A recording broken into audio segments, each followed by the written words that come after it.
Good afternoon.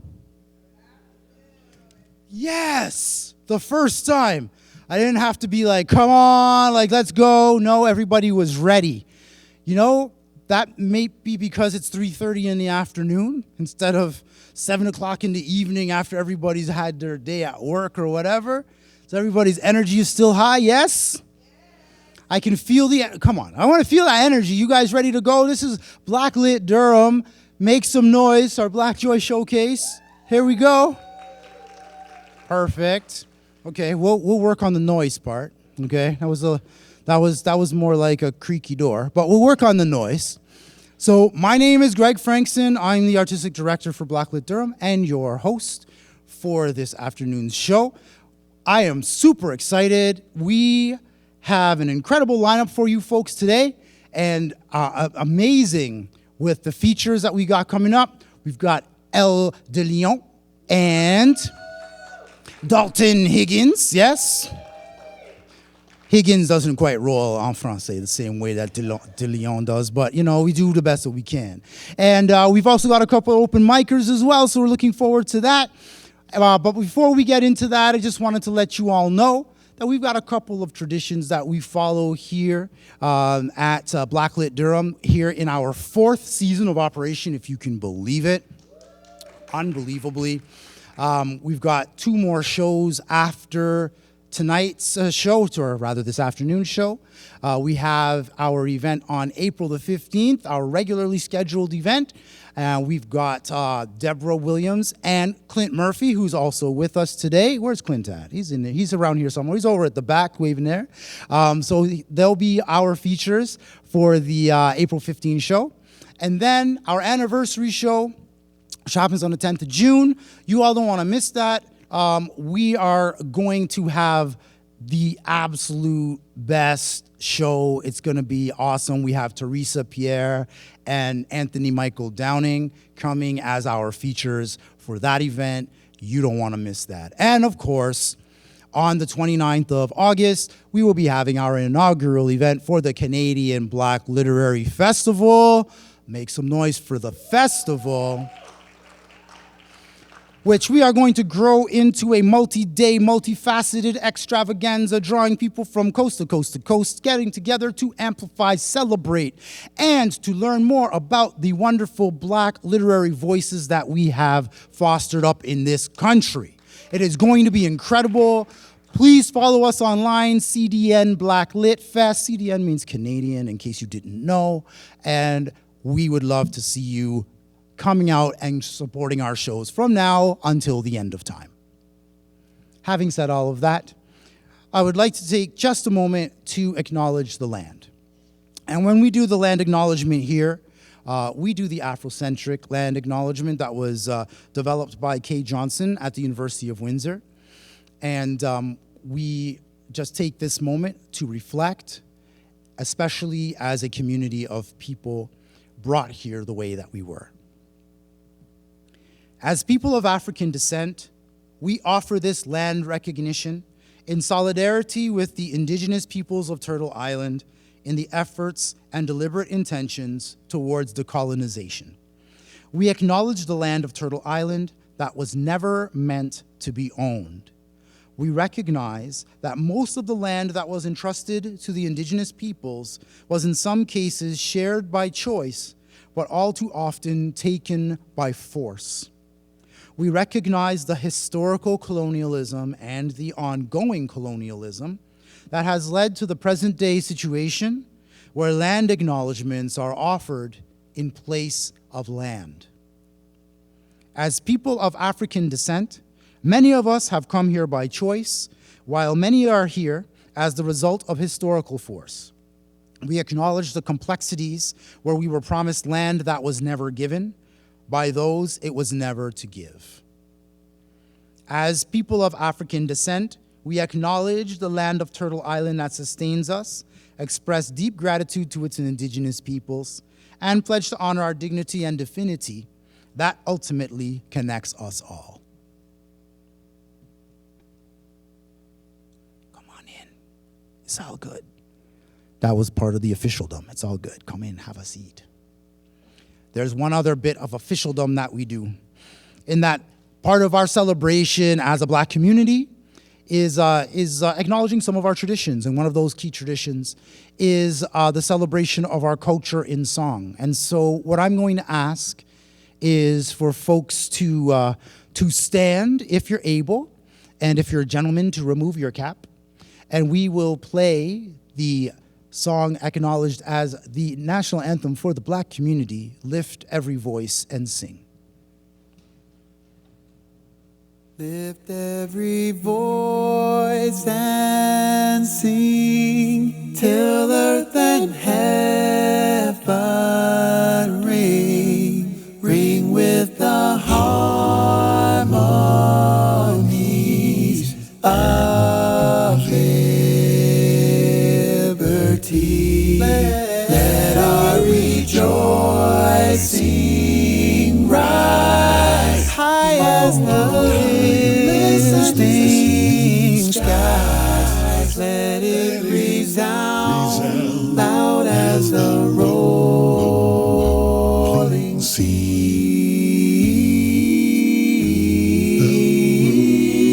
Sing a song full of the faith that the dark past has taught us. Sing a song full of the hope that the present has brought us, facing the rising sun of our new day begun. Let us march on till victory is won.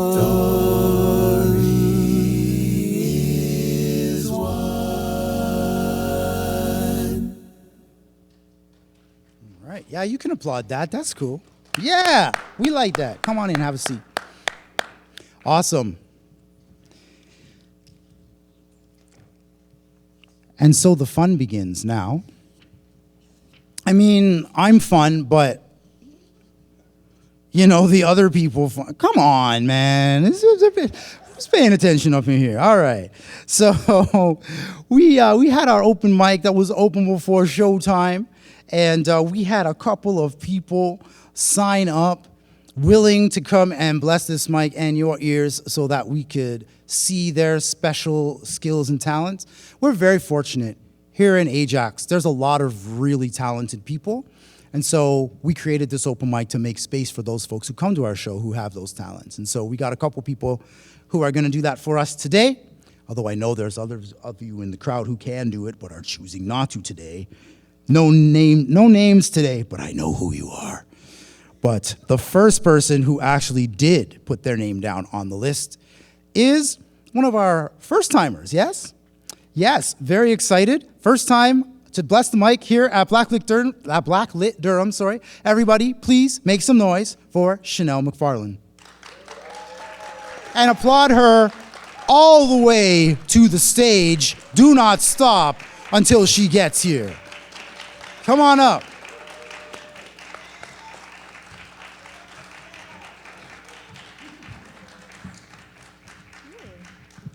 Hi, everyone. Ooh, a little too tall. I'm going to put it down a little bit. There we go.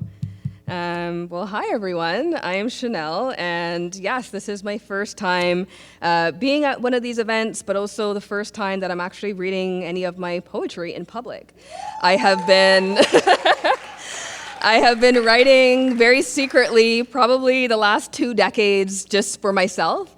And so the 3 short poems that I'm going to read today, I wrote them last year during a tough time, and I've always used poetry as a way to really just navigate my feelings and make myself feel good. So I hope that they make you feel good as well, and I hope you like them. So the first one is called A Calling. If you find yourself with the privilege of finding your calling, I hope you never let it go. May that purpose guide you through the world, illuminating each person that crosses your path. For in this world, we need people that have found their light to create, to lead, to live. Hold your mission in your heart. Let it keep you warm when this world gets cold. So at the end, when your legacy is all you have, I hope you're proud.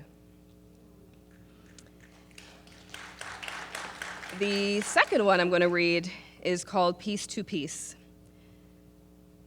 Piece by piece, I will find my peace. I will become whole again. Piece by piece, I will find joy in the release of expectations, shame, the pressure to perform. Piece by piece, I will find my peace and return to who I am at the core of my soul within the fibers of my being. And this last one is called Greatness. Today, I looked in the mirror and smiled. How lovely it feels to be in the presence of greatness. One of a kind, I am on a journey designed just for me, so I do not fear. Instead, I am at ease. My potential is limitless, and my legacy will last forever. Thank you.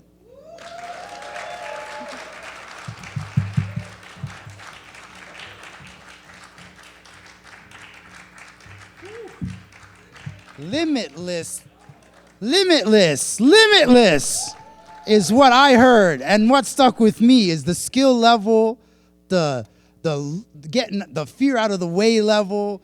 That was limitless. And the absolute delight of this being the place where you share your poetry publicly for the very first time is incredible. One more time, everybody. Make some noise.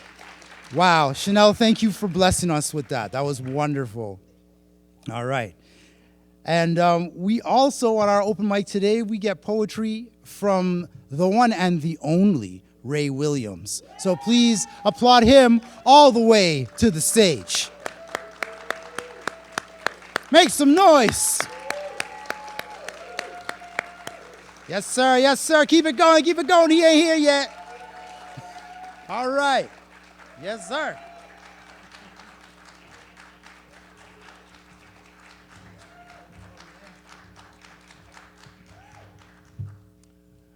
Good evening, everybody. I wish I would get that ovation at home. I have a story that appeals to women in particular. It's a story of womanhood from the cradle to the grave. It's called Ages and Stages. She opens her eyes like a flowering bud and smiles at the world around her. Comforted when tearing, protected when fearing, cherished and nurtured by parents so caring. All pink ribbons and white bows, silky skin and wiggly toes. She's heads up, sitting up, crawling around and standing tall. First steps, first words, what a thrill. Running, falling, yet crying still. She's a big girl now, new worlds to explore. Falling, bruising, and shedding fewer tears, discovering self and setting limits, cherishing parents' love and uplifting their spirits. Rapid changes taking place, emotional adjustments at accelerated pace, budding breasts, pouting lips, moodiness, and rounding hips, budding breasts, rounding hips, moodiness, and pouting lips, womanhood emerging, sexuality awakening, holding back yet longing to spring, goodbye to dolls yet yearning to cling. From melancholia to elation, attention seeking and male adoration, in father's arms, on father's knee, daddy's little girl, all grown up, if you please. She's mother's helper, mother's friend, in mother's image to the end, sharing clothes and womanly possessions, rivaling mother for daddy's affection, manicures and pedicures to keep in fashion, multicolored hairstyles, her latest fashion. Piano lessons, ballet classes, and girl guides, loves shopping, sleepovers, and yummy French fries. A proud little teeny with lots of plots and ploys, getting really crazy over boys, boys, boys. Books, homework, and exams too, keeping her room tidy, she least likes to do. laughing, crying, and talking on the phone. Seems these days she's hardly ever home. Falling in love forever, white veiling on daddy's arm, church bells tolling, bouquets tossing, honeymooning on the tropical palms. Career or womanhood, her hard choices to make, biological clocks ticking, there's little escape. Bills piling up, assignments to keep, frustration mounting, pressing deadlines to meet. She's an empty nester now, widowed or divorced, seeking dark clouds hovering upon her once agile step. Long gone is her sunshine and promises once kept. Sitting and rocking, enduring aches and pains, hoping with God's grace, brighter days could come again. A smile creases her now wrinkled face, lost in time and endless space, remembering times of joy and times of sorrow, grateful for today, but still hopeful for tomorrow. Thank you. This other one happened to me. It's called Braps. Braps. Man, I'm looking out there and all I see was snow for so. But I didn't worry, that was nothing new. I had a lot of garbage to take out anyhow before the garbage truck came by. You see, I've been doing this every Thursday morning, come rain, come shine, or snow, for over 40 years now, and particularly trudging on that slippery ice and snow. So I'm carrying these 2 garbage containers in each hand and balancing them as well as I'm walking. But it seems my driveway with all that snow looked much longer that day. Anyhow, I didn't get out of my warm bed for nothing. Of course, the madam wouldn't do it. It's my job, she said. Feeling steady in my snow boots and halfway there, I kept reminding myself that I got to be careful though, since there was that slight slope towards the end of the driveway. And getting even closer, I said to myself, careful now. Anyhow, so far so good, as I got closer and closer. And just as I started bending over to lay down the load, out of nowhere, it's like somebody suddenly shoved me and sending my feet flying this way and the garbage that way. And oh Lord, braps, ouch, ouch. And my last poem is in tribute to our late cat we called Mr. Lily. Arg, I said to our cat, Mr. Lily, reaching out to grab him by the head. Hiss, he said, recalling on his back, black and white paws ready. Too late to withdraw, he's captured my hand, my fear, my chance of escape. He opens his mouth, fangs baring, eyes aglow. I brace for pain, humiliation, regret. And just before he takes my pound of flesh, he smiles that sinister smile, knowing full well all will be forgiven yet again after the deed is done. Thank you.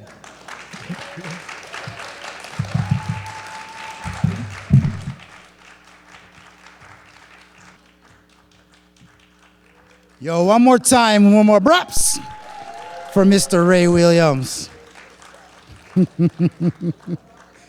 Very good. Very good.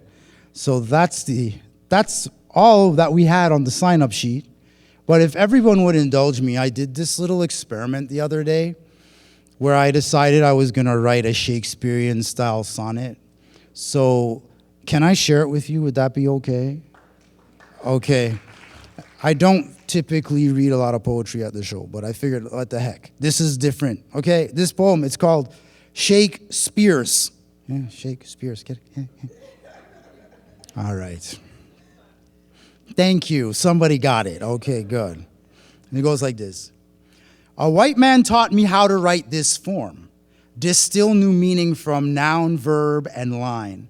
To canons they create, we must conform, for works poetic to be judged sublime.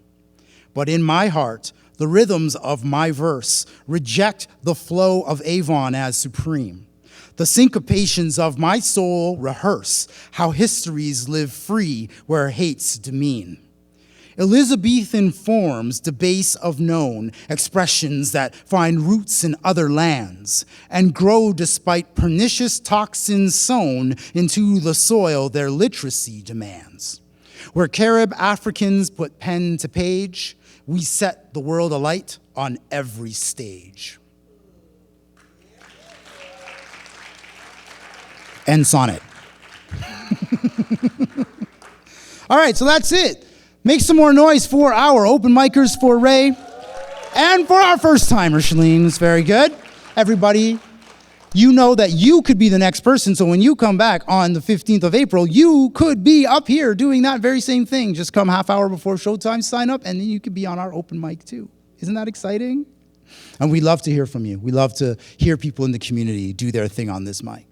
So just before I introduce our first feature, I did want to point out that those of you who may have just snuck in or didn't see outside there before, we have a beverage bar that's just outside of this room. Franco, who helps to run things here at the St. Francis Center, is staffing that, so you can get something to drink there. We also have Bon Chocolat and the Baker's Lab out in the front. They are selling lovely, delicious snacks and so on. And then we also have our friends from Blue Heron Books, who are going to be selling copies of different tomes, including those that have been written by one Dalton Higgins, who you will hear from a little bit later. And they have my book as well, and they have some other titles. So please go out and check out all of that stuff. When we have the break, go on out, get something to eat, buy a book, support the artists, support the local small business owners, everything like that. And also, I did want to point out that though he's sitting here trying to be real down low, like not trying to do nothing and just like trying to sneak in and be like, I'm not really here, nobody knows I'm here, this guy right here in the front, Sterling Lee, he's a member of the council for the town of Ajax. He's out here supporting us, and I just wanted to acknowledge that he came to share some time and space with us. Thank you, Councilor Lee, for coming. We're excited to have you with us. All right? Sorry, I had to blow you up like that, but you know, he's like, he's all right. He's like, I was being real quiet. It's all good. It's all good. All right. Now we're going to go to what you came here to see, which is not me, it's not Councilor Lee. What you did come to see, of course, is our feature performers. And so the first of our two featured readers is a powerhouse who has been on stages, written up in pages, doing all kinds of stuff, causing people to be happy and fall into rages. I could keep rhyming all day.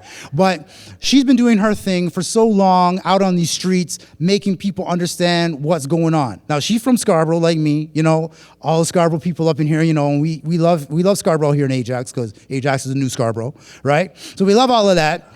It's true. You know how many people tell me that? Ajax is the new Scarborough.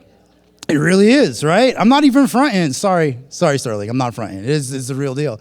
And as one of the first times that I ever saw Elle do her thing was on a stage with the good folks at Rise. And that energy in that room, the things that they have been able to do from their relatively humble beginnings back in a little community center at the corner of Progress and Shepherd, and what they've been able to build since then has been amazing, and she's been right at the center of it. On top of that, writing her own books, charting her own path, being her own artist in a way that is going to absolutely blow your freaking brain cells into smithereens.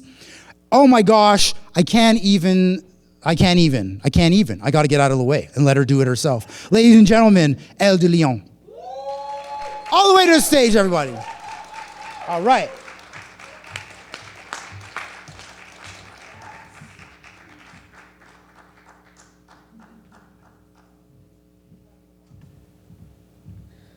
All right, give thanks, peace and blessings, y'all. As the lovely Greg just said, my name is Elle de Lyon, and interestingly, growing up, a lot of people, including myself, could not say my last name, and they would mispronounce it on purpose, sometimes by mistake, as DeLion. And so I've been known as a lion before I can even remember, before I even had the language to accept or deny this place in life. I've been told that I am a lion, and there were times when lion meant to some people ferocious, untamed, unkempt, unruly, And those really followed me throughout my life until I found the magic of literacy, the magic of language, and I was able to use that to liberate me from my limitations. And so these days, when folks mispronounce my name on purpose or by mistake, lion to me means lift yourself over negativity. And so I want to leave you with some words to live by. If there's ever a phrase or a name that you've been called that doesn't sit right with your soul, after this performance, I hope you find a way to use the magic of language, because words are spells, thoughts are magic, and what you say to yourself shapes your reality. So cast carefully. The first poem that I would love to share with y'all, this one is actually a new one. I'm gonna read two new ones that folks have not heard from my book, and then I will do the one that I think got me the name Lion. All right, so this one, I really like it because it has a lot of alliteration and a lot of rhyming. You might have noticed Greg, throwing some rhymes down. I am definitely the rhyme queen. So this one is called Lift Yourself Over N, which I call the new N-word. I am nirvana in motion, a supernova novel, namaste to the past. I'm a numinous gospel, navigating new narratives, negating negativity, endowing new worlds, new waves, new realms, new reigns in divinity. I am a never ending, I am infinity. Not your niche, I am the nexus, where the codes cross and connect us. You boxed in, I break out flexing. The system bends when I bless it. Never the token, I am the template, rooted in ruins, but rewriting with reverence. Not a guest here, I am the genesis. They gatekeep, I generate entrances. You numbnod, I narrate newness, never mimicking. I am the muse made to move this. Neutral noses notice furry as flare. I flip, finesse, flail, and flood the air. I'm not your type. I'm the turning table, the net you can't nab or disable. They named me wrong, but I renamed the block. Now every wall speaks my name and every corner talks. They named me wrong, so I renamed the room. Now every wall and every house echoes my bloom. They named me wrong, so I renamed the book. Now every word I spell leaves every room shook. I am not your norm. I am the natural tide that rises, notorious, non-conforming, nullifying their disguises. Not made to shrink, I stretch space. I am the rhythm rebels can't erase. I am not for profit, I am prophecy. They monetize the moment I make memory. No script written with me in mind, so I pen pages that bend time. No more margins, I manifest middle. They tried to mute me, I played the fiddle. They tried to mute me, I turned to cymbals. Loud echoes breaking still rituals. They tried to mute me, now I'm the whistle. In the wind, a subtle call, moving steady with the visuals. They tried to turn the heat on, now I'm the griddle. Cooking dreams, flipping finesse, pain to brittle. They can't crack the code because I'm the riddle. Deep lines, quiet struggles, prolific, I am pivotal. Never a phase, I am the frequency. Truth in my tone, that's divine decency. Narrative ninja, shadow slicer, truth igniter, ghost in the system, a silent fighter. I am not the noise, I am the note. Every no I flipped into a quote. Not their norm, I am the nuance they deflected. Not their net worth, I am the nectar, unseen and protected. Rooted in quiet soil where forgotten dreams are collected. Name myself in the noise, the system's stepchild, always neglected. Still nested in nobility, standing tall, new name earns respect. I mapped out the mess, a cosmic quest. No GPS, just marks worn like a crest on my chest. I ghost write for the gone, script, silence, and song, make memory immortal where the nameless belong. From no name to North Star, I climbed the fight, still stitched by the system, but now I am the light. They never nurtured me. I'm self-named, noble by nature, navigating noise like nebula. Naysayers fade in my favor. Never not black, never not bold, not your narrative. I am the new mold. Needed no nod to narrate my truth. Nubian nomad navigating proof. Numbness was normal. Now I am the nerve, not just surviving. I nourish, I serve. No one noticed. Now I am the news, not your neutral. I am nuanced hues. Named for nothing, now I am known. Nest in mirrors, I nourish my own. Negativity, I noose it. Learned all their tricks and then I transmute it. Narrative necromancer, I conjure truth from the tomb. Resurrect stories that are buried too soon. I am the new N-word, natural, necessary, native, nimble, and noteworthy. Never your no, I am the now, new north of the not yet nation, narrating no need for their validation. New name, new note, new knowing, no fear. Newness is my nature. I am whole, I am clear. I acromatize my struggle, alchemize the pain, turn the scars to stars. Now I'm running my own lane. LYON, a mantra, a mission, a move. Lift yourself over negativity. When I show, I prove. Peace. Thank you, thank you, thank you. Love, love, love. Thank y'all so much. I love opening up with that one. I have two more for you, and I think these are the ones that I have been reciting and that folks have been seeing me do, and I really call myself an affirmational speaker because I believe, as I said, that what you say to yourself shapes your reality. So speaking in affirmations helps me to ground myself in what's really real, and what's really real is whatever you think.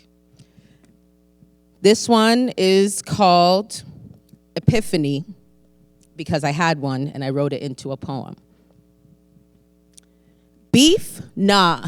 Since I went vegan, I only speak when I got a reason. I know some people are here for a season. They betrayed me. I took that as treason. To sender I returned, all of their concerns no longer govern me. I'm from Saturn and I'm breaking the pattern. It's just mind over matter, and that's how I shattered all they words and mindless chatter.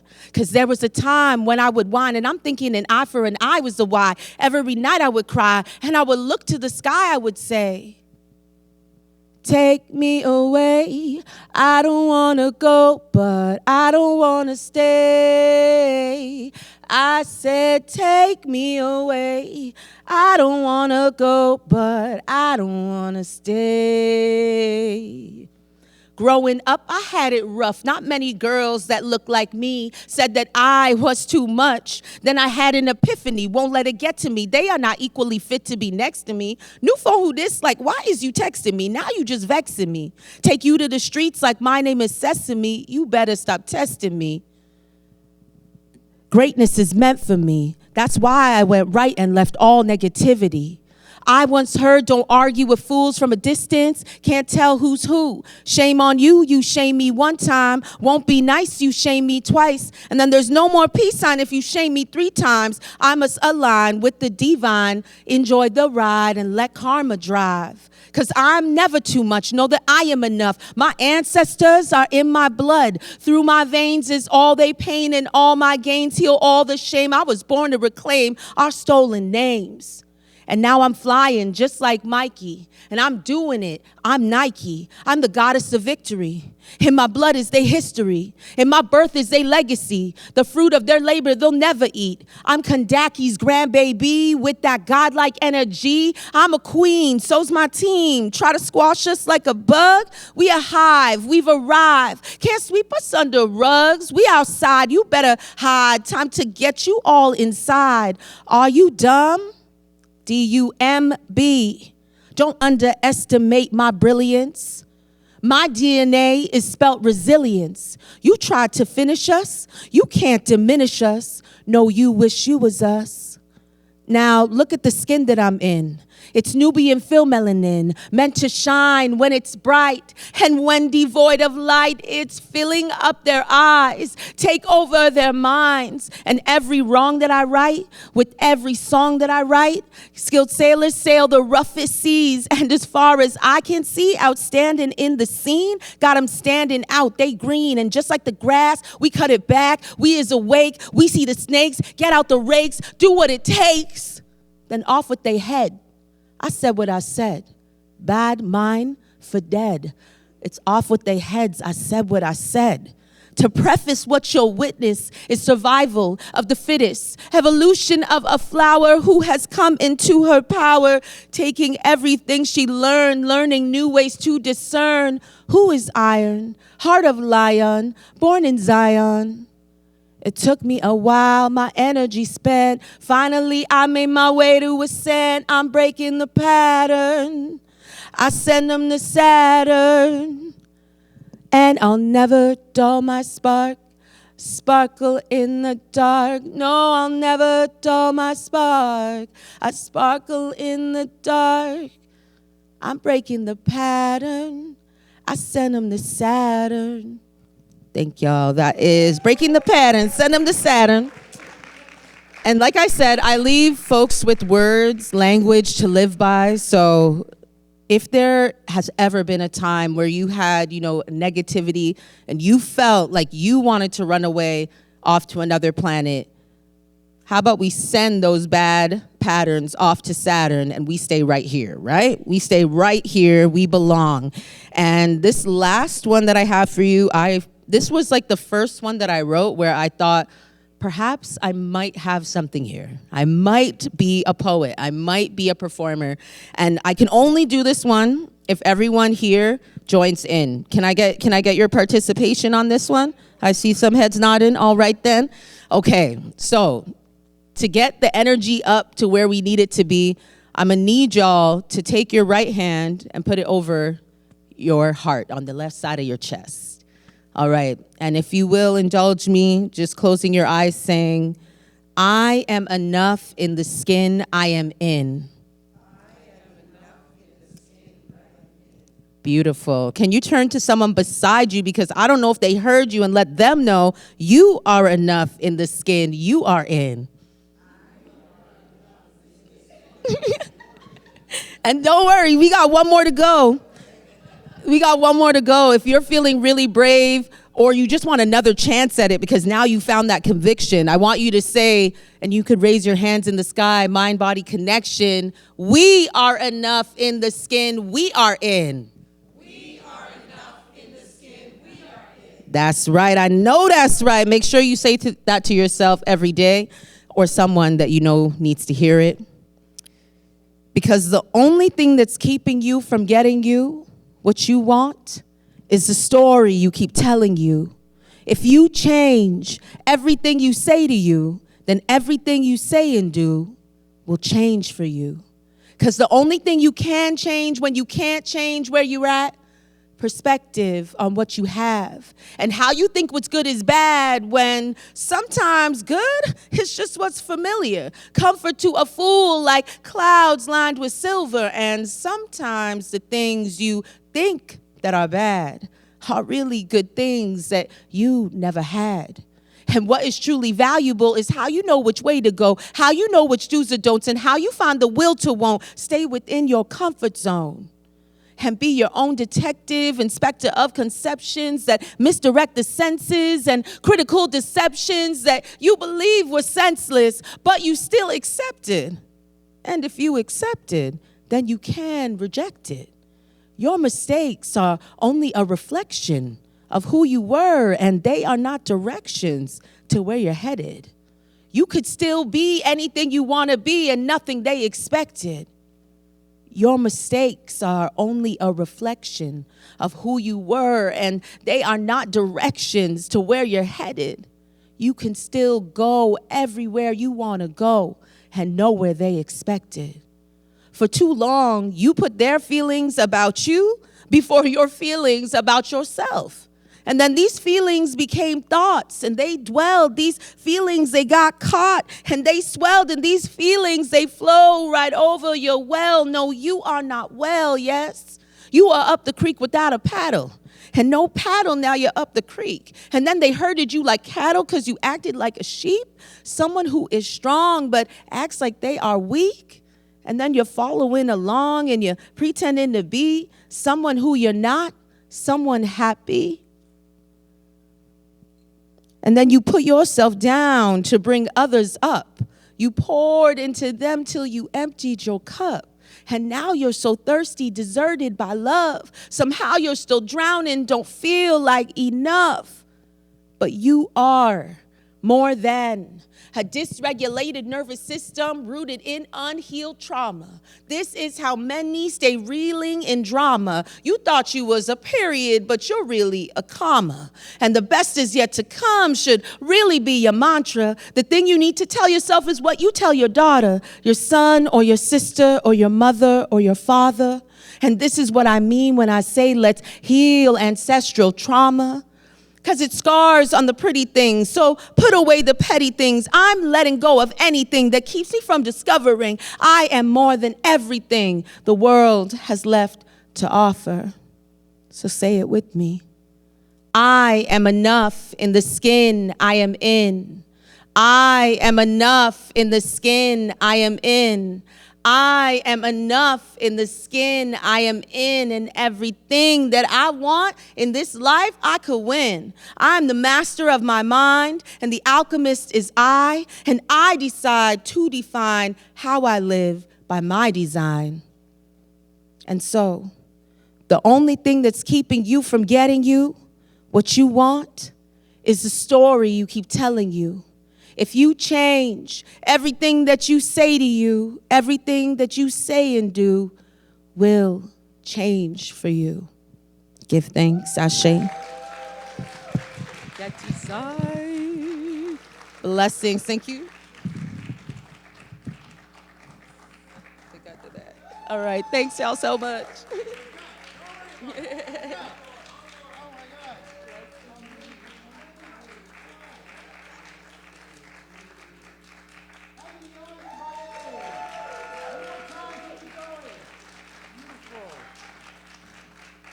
Woo! My word. How's everybody feeling now? Woo! Just gotta shake that out and just like snap. I'm like, I suddenly feel very good about the skin I am in. I don't know why. I don't know what just happened, but I got like a zzz, and I'm just like, yo, I feel good. I feel good. Elle, that was beautiful. Thank you so much for sharing, for blessing us with your voice and your perspective. Thank you so much for bringing it to our stage this afternoon. Thank you so much. All right. And before the show started today, I was talking to our two featured writers, and and we decided that Elle would go first. And this one said, "Well, I got to go on after that. what I want to want for an encore? Well, this is the encore that you get. And so I suppose I would start with a very basic question when I say this, and I would say, what does Basketball, Drake, and Master P have in common?" Anybody know? Well, all of those things have been written about by our featured writer today. He is one of, I think, Toronto's most passionate, most well-written, well-spoken, and influential cultural writers, speakers, pontificators. Dalton has been doing this for a few years, longer than those small children have been alive, and I won't say any longer than that. But he's remarkable, and it was like I was saying to somebody out in the hall.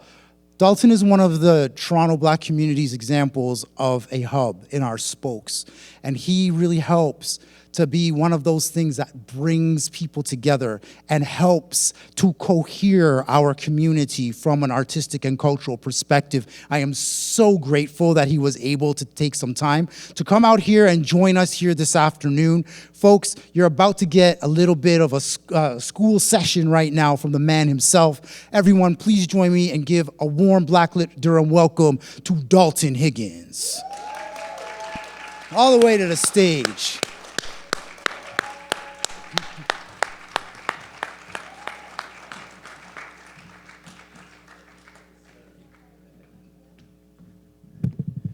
Yes, thank you, thank you. Thank you for, first of all, BlackLit Durham for hosting these just fantastic gatherings. It's the first time I've been. I'd heard about it for quite some time. I've known Greg for a number of years. And I'm just blown away by the spectrum of the young woman who had this first time you had done a public reading. I think it's Ray Williams, right? El De Leon, fantastic. So give yourselves a warm round of applause. I mean, that's just amazing, amazing, amazing. Blown away, blown away.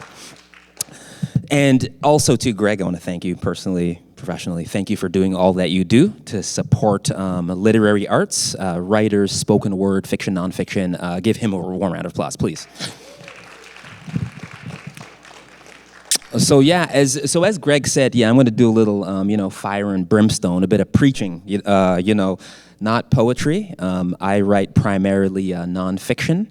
And I've written 7 books to date. A couple of the titles are actually out at the front table. Go support the local bookseller.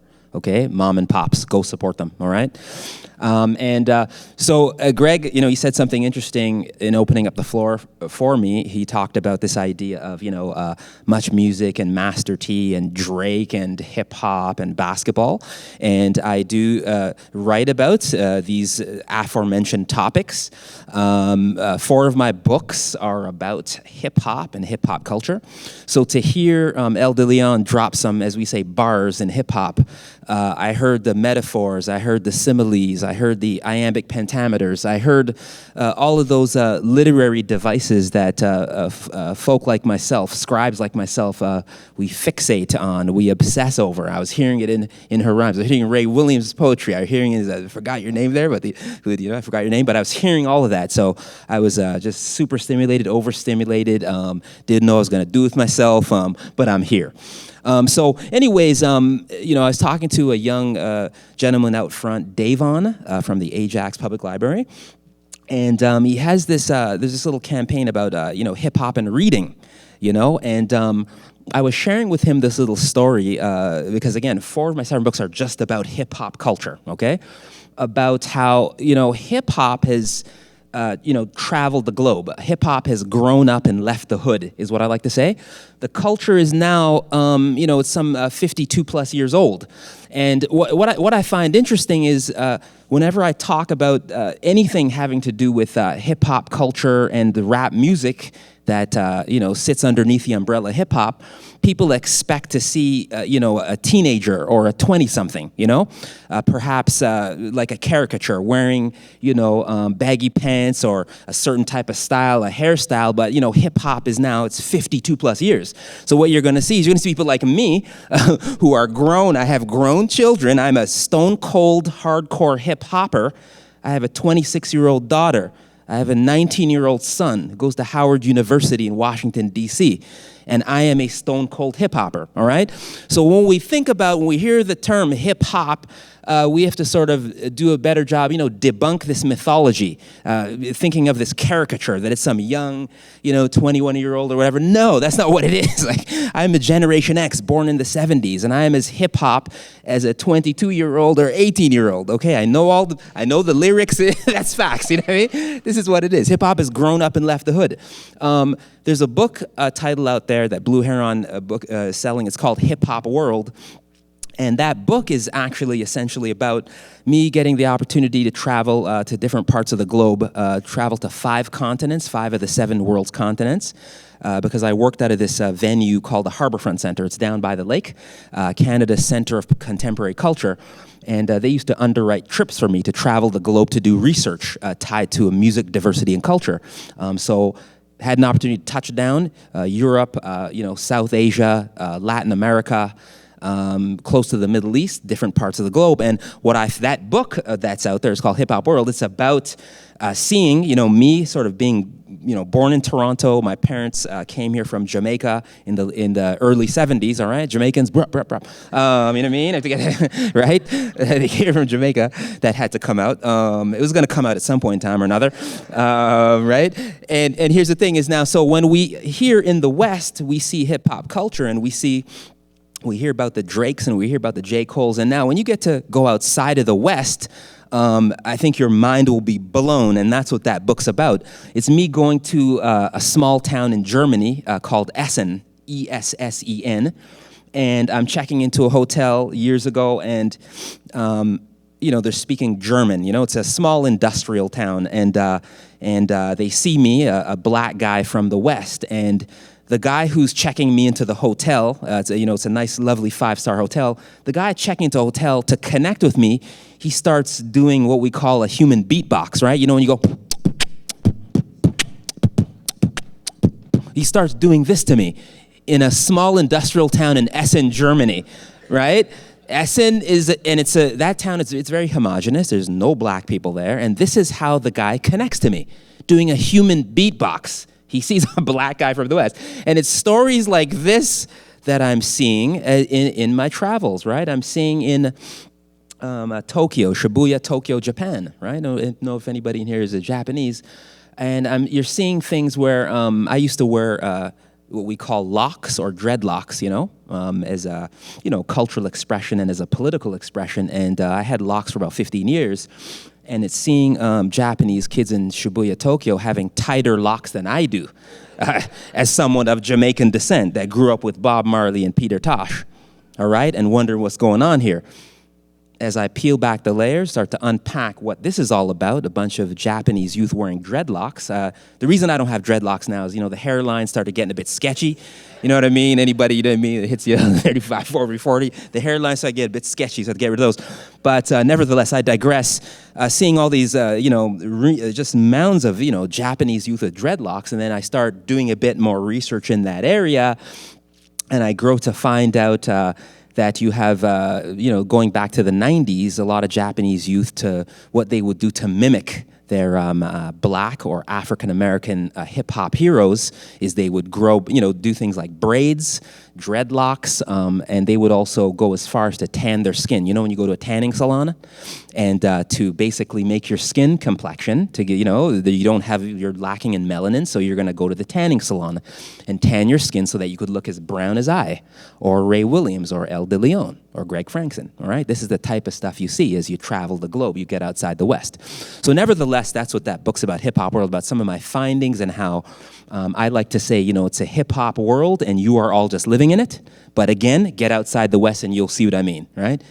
If you get a chance to travel and just do some investigation. Anyways, now, it's interesting because I've written this is the latest book that just came out. It's actually about basketball. So I've written books about hip hop. I wrote one book about fatherhood, in fact. Are there any fathers in the room by show of hands? Fathers? Okay, right?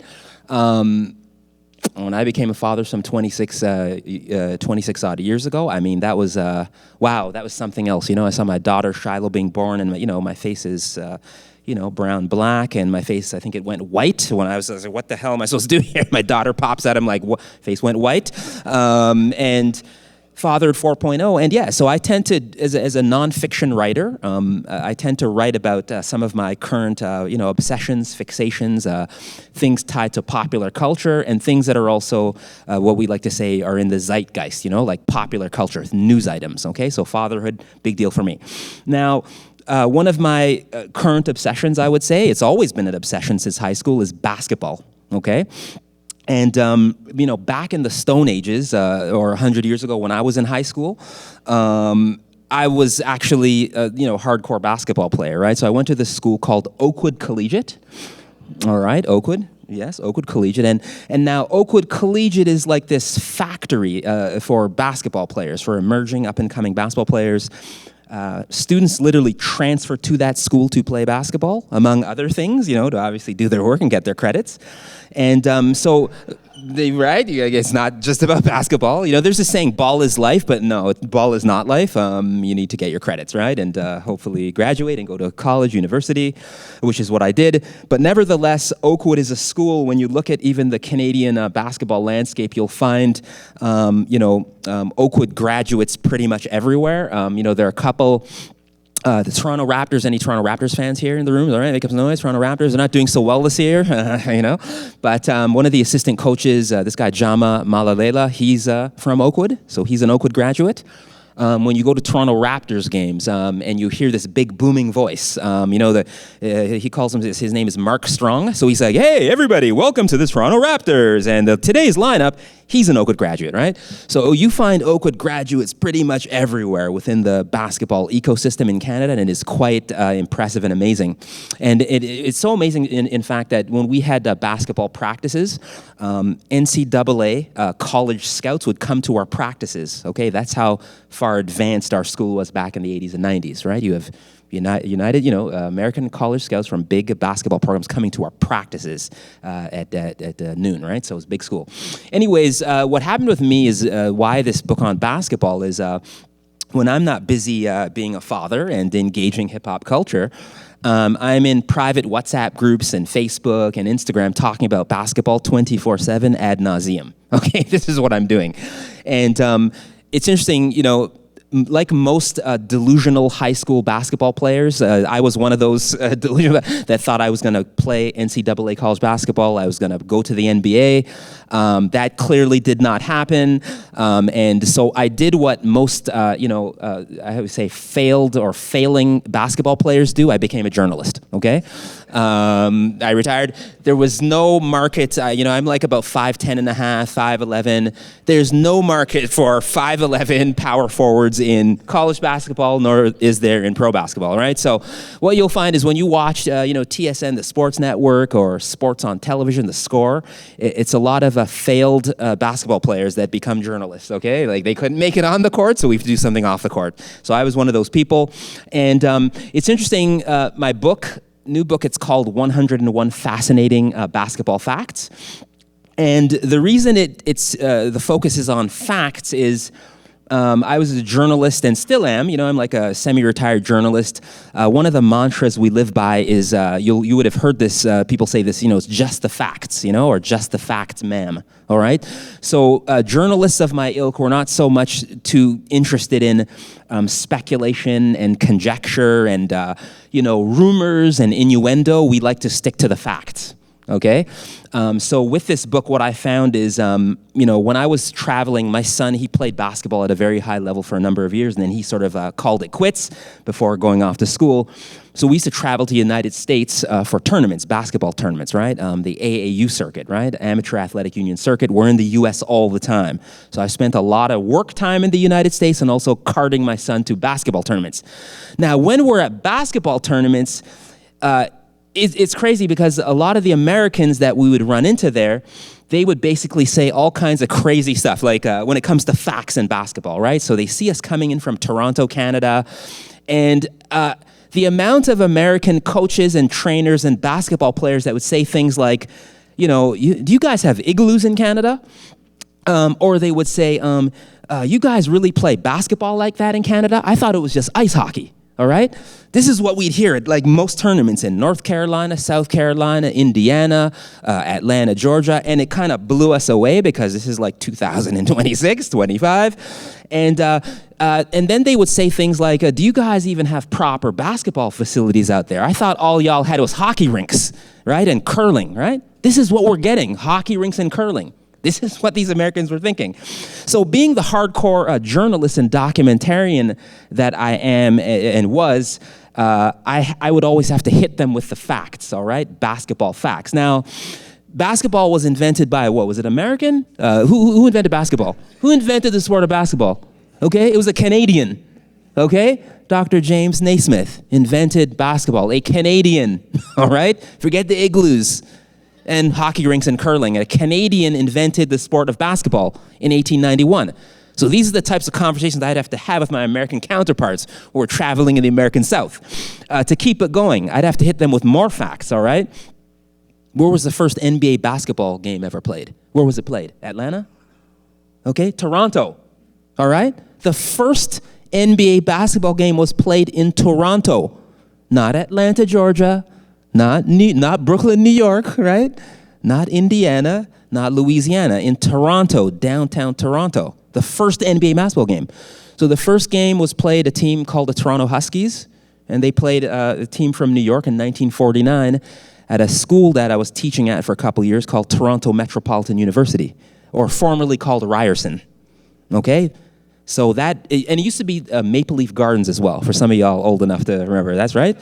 Right? The Toronto Maple Leafs used to play out of what is now called the Mattamy Center at Toronto Metropolitan University. So the first NBA basketball game ever to be played was in downtown Toronto. Okay, right? And it just goes on and on like this when we talk about facts. Here's another question for you, another as far as trivia. Where do you think the oldest basketball court in the world resides? A couple guesses? New York, Atlanta? Give me some cities. What do you think?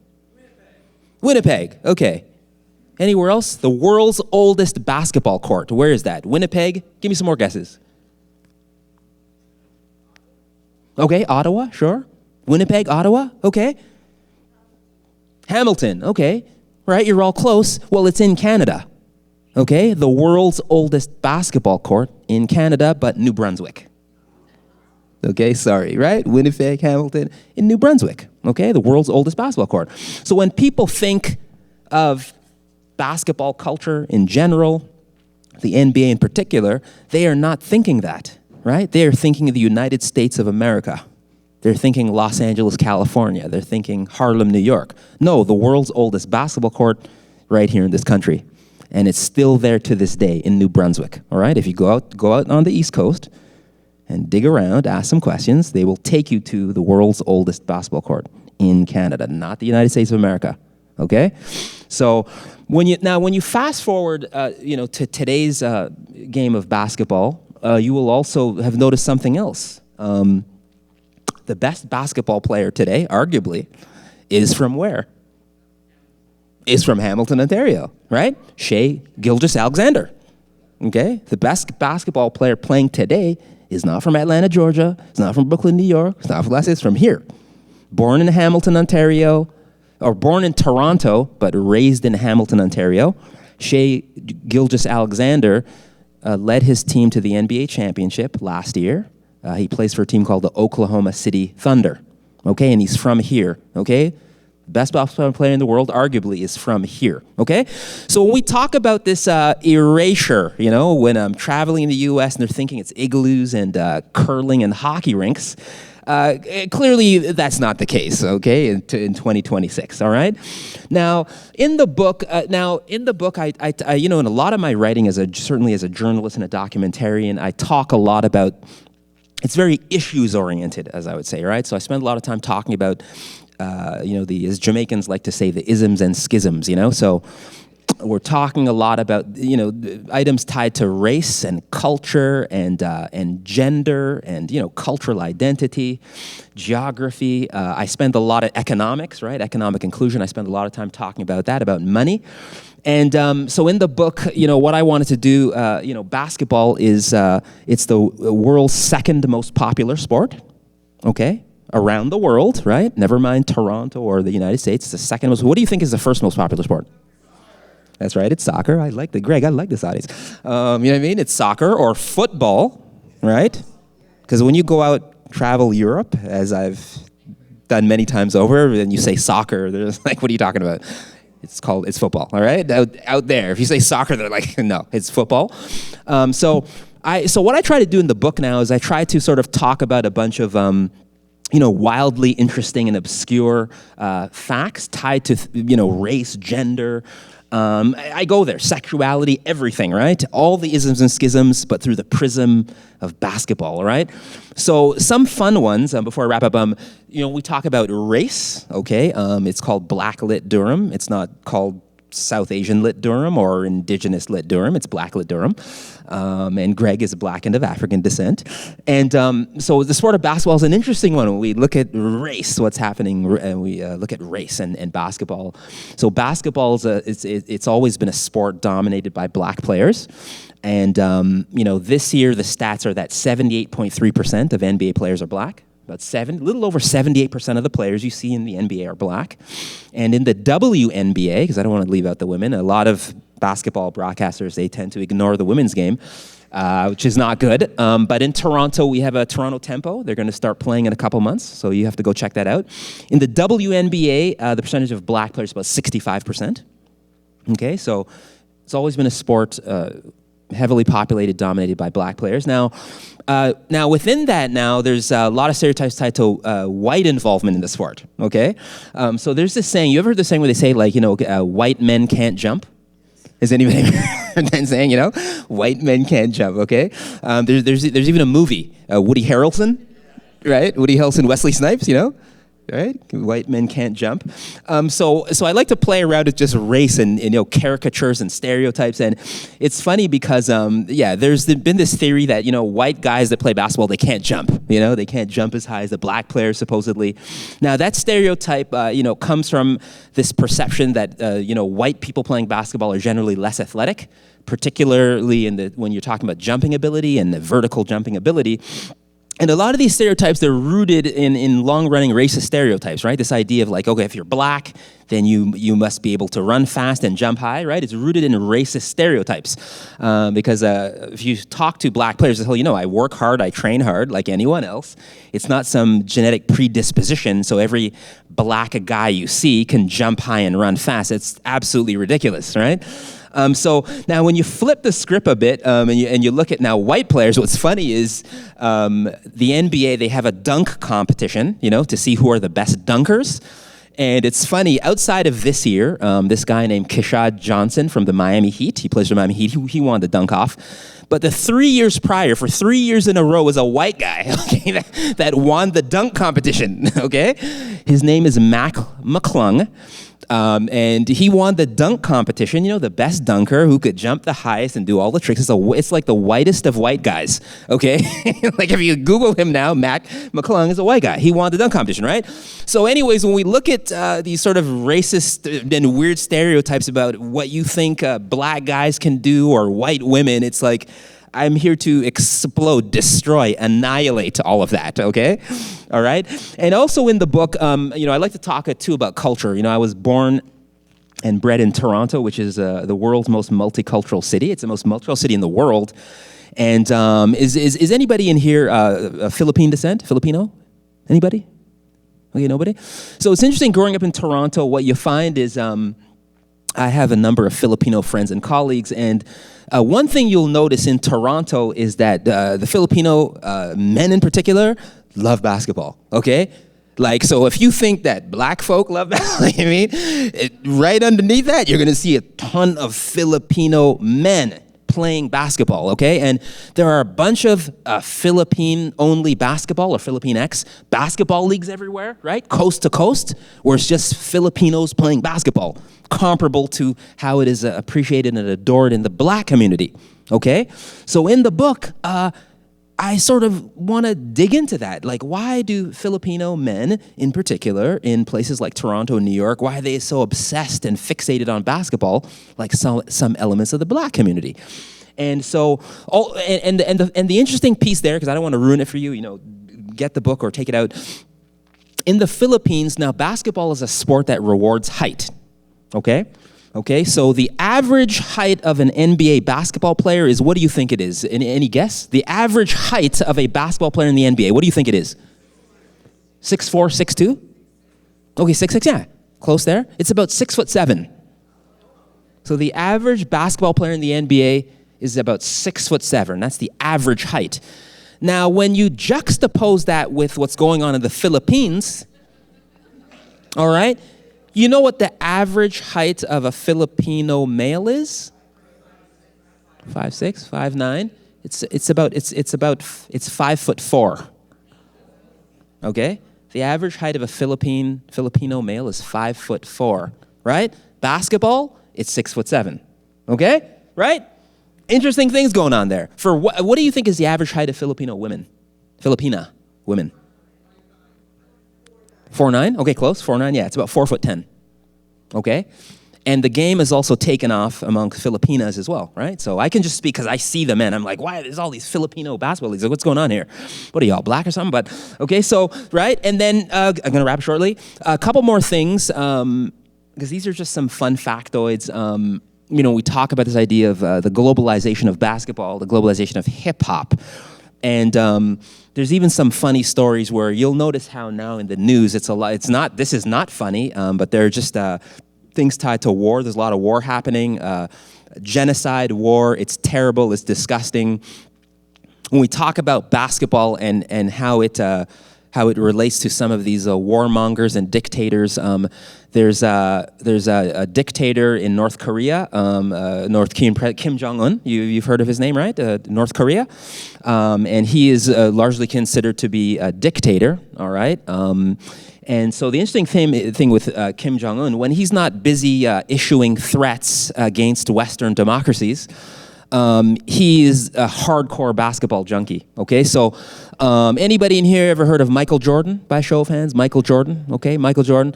So Michael Jordan is largely considered to be the greatest of all time. Some people think it's LeBron James. I don't think it's LeBron James. I think it's Michael Jordan. But Kim Jong-un, who, when you hear about him in the news, you'll hear him, threatening Western democracies to blow up countries and whatever. He's doing arms race, nuclear arms.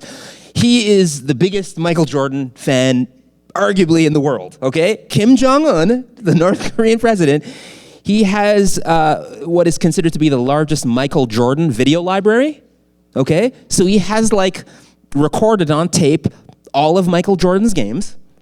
This same Kim Jong-un, who we just hear about wanting to threaten Western democracy, dictator, he is the biggest Michael Jordan collector, okay?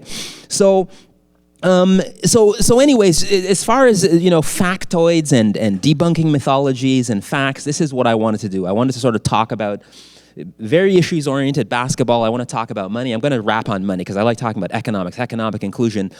When we talk about, I'll tie it up with there's the reason a lot of people play basketball around the world that I've seen in my travels, and it's very similar to hip-hop, is that there's a very low barrier to entry, okay? So to participate in hip-hop culture, you don't need to have studied at the Royal Conservatory of Music in Toronto or the Berklee College of Music. It's a microphone, strong ideas, be a wordsmith, and you can do spoken word, you can rap, you can rhyme, low barrier to entry, all right? The same thing goes for basketball. Basketball is not like hockey. Hockey, I used to play hockey for many years. Hockey, you need to buy at least between 12 to 14 pieces of equipment to participate in hockey, all right? Elbow pads, knee pads, shoulder pads, helmet, hockey stick, right? Everything, jock strap, shin pads, right? Skates. Just to play ice hockey, you need to purchase about between 12 to 14 pieces of equipment. To play basketball, what pieces of equipment? How many pieces of equipment do you need to purchase? Right? Exactly. Nothing really. And even a lot of you all said shoes. I would say not even really, because you can play basketball I can play basketball in Timberlands, right? I can play you don't want to ruin your feet, of course. Yes, right, sure. Running shoes, exactly. Yeah, running shoes, right? Just a pair of running shoes, right? And a basketball, you can get one at Walmart for like $9, right? The barrier to entry is low. Hockey, you need to buy 14 pieces of equipment. That's going to run you thousands of dollars, okay? So basketball, just to wrap this up, for that reason, comparable to hip hop, I appreciate the sport, right? Is that the barriers to entry are low. You don't need to have grown up in, I wrote a book about Drake, the rapper Drake, came out in 2012. It's called Far From Over, The Music and Life of Drake. And a lot of people tend to clown Drake or ridicule Drake, thinking that he comes from solidly middle-class origins. He's not from the so-called hood, quote-unquote, air quotes hood. And people clown him, ridicule him for that. With basketball, anyone can play. right? You don't need to have grown up in Forest Hill, which is one of Canada's wealthiest neighborhoods, or the Bridle Path. You can participate in the sport if you come from a low-income household. All right, so that's one of the reasons I appreciate this sport. And in the book, I like to talk. There's some, again, I don't ruin it for you, but there was a basketball player, Stephon Marbury. Sneakers, basketball shoes are very expensive. All right, they're going to run you $100, $125, $150, $200. And there was a basketball player, Stephon Marbury. He had a pair of shoes that cost $14, $14.87. Okay? Yeah, because he wanted to, again, democratize basketball, make it more accessible for youth of all economic stripes. So he was selling shoes not that long ago. You can still find some on eBay, $14 and change for a pair of basketball shoes. Okay? Anyways, on that note, I want to thank you, Greg, BlackLit Durham. Any questions tied to anything I yapped about for the last half an hour, tied to hip-hop culture, basketball culture, culture in general, I'll be hanging around for the next little while for sure. Also to go support independent booksellers. They are the lifeblood. They are the, behind what we do. So you got to support those mom and pop bookstores. Blue Heron Books is out front. They carry they have a couple of my titles out there. Hip Hop World, about my travels around the globe.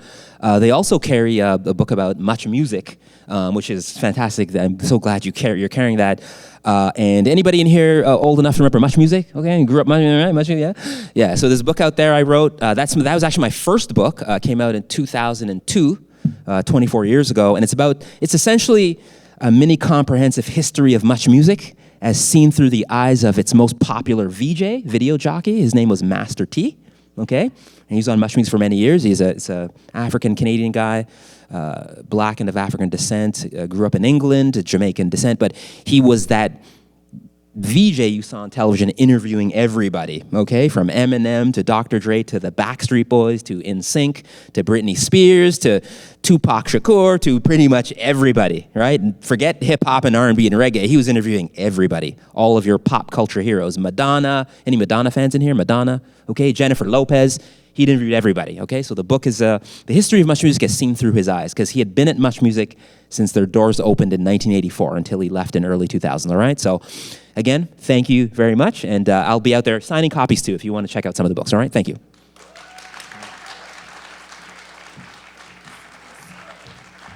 Keep it going for Dalton Higgins, everybody. Woo!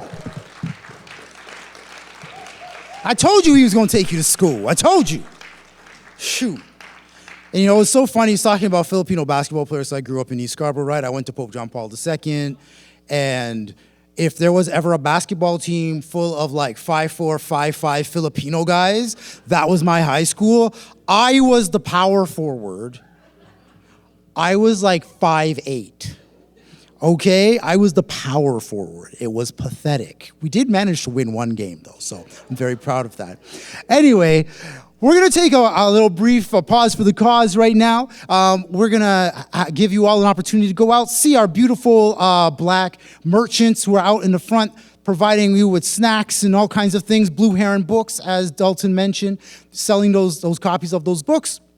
Take a little brief break. Then we're going to come back in and we're going to have a little chat, a little Q&A with our two features. So if you've got questions for them that you want to have like a discussion topic you want to bring up, hold on to it, bring it back after the break. We'll be back shortly. Also wanted to acknowledge that another counselor snuck in. So Nancy Henry's here as well. She snuck in the room. I really want to take the opportunity to acknowledge the support that our series gets from the town of Ajax. Then not only do they show up, but they also, through the St. Francis Center and through the library system, they support what we do. They help us to pay our artists, and they give us a space where we can do the things that we do. So thank you very much to the town for that. And having said that, let's take a break. We'll see you back in here. Take that pause for the cause. We'll see you shortly. Ladies and gentlemen, boys and girls, and everyone in between, welcome back. We are back into business. We know that there are some people who are outside still enjoying their snacks and party favors. We know they will slowly filter their way back inside, but in the meantime, we want to get going with our conversation with our two magnificent and fabulous feature writers.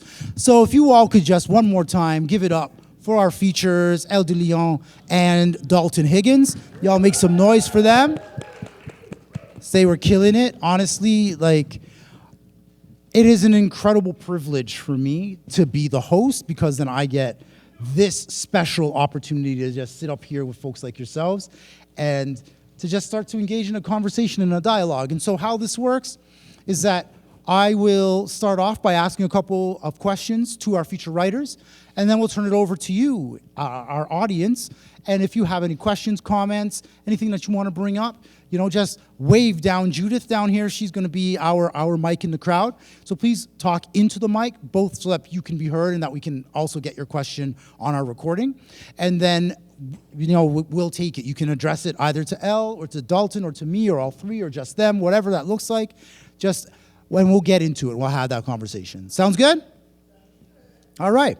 Sounds good. All right. So I'm just gonna start off. I'll ask each of you an individual question first off, and then we'll kind of roll from there. So Elle, as I was saying, I know like you came up through that Rise Edutainment community that has been doing incredible things, not just in Scarborough but across the GTA and now beyond. Like the scope and the reach of that has expanded. So I wanted to ask you, because you might be maybe 2 or 3 years younger than Dalton and I. Mm-hmm. So I figured, maybe just 2 or 3. Yeah, that's it. Yeah. Like 22 and 23. Yeah, 22 or 23 years, yeah. I got good genes. Thanks, Mom. Yeah, excellent genes. That's right. Look how colorful they are. But I wanted to ask you, because you're, on that, you're out there in the community with the younger generations that are now coming up and experiencing the literary arts from that perspective, often for the first time. So what is it that you're seeing when you're out there and you're seeing younger generations, your generation, the generations coming after you? What are you seeing out there in the youth poetry scene? And does that leave you encouraged for the future of the literary arts? Yes, I would say that the poetry scene, although it might not be as televised as one of our favorite poets, Gil Scott-Heron, said that the revolution will not be televised, but I do believe that we are going to be putting that into books. We're going to be digitizing that, and I really think that the basis and foundation of so much of what we love in music, in television, even in commercials, marketing, all of it, there's poetry within that. And I'm very encouraged to see that young people are, one, they're still learning about it in school because they have to. And interesting that you had the poem, the sonnet that you made, they still teach it from that Shakespearean perspective, but because Rise, we kept on going in the face of adversity, in the face of people not believing that what we were doing was art. Now we've been able to legitimize it to a point where we're going into schools and teaching poetry and spoken word from our perspective and really showing the roots of that. And I have seen so many young people come alive. Like, I think there's a lot of poets. There's a lot of people who are poets. They're writing in their diary right now, and they're just looking for permission to share. And so Rise still being in existence is creating that safe space, just like it did for me. I was telling Dalton, he asked me when was like the first time I ever said a poem out loud, and shout out to, I think it's Chanel, who was here earlier, and that was her first time performing on stage. My first time was at Rise. I had been writing in my diary for years, like over a decade.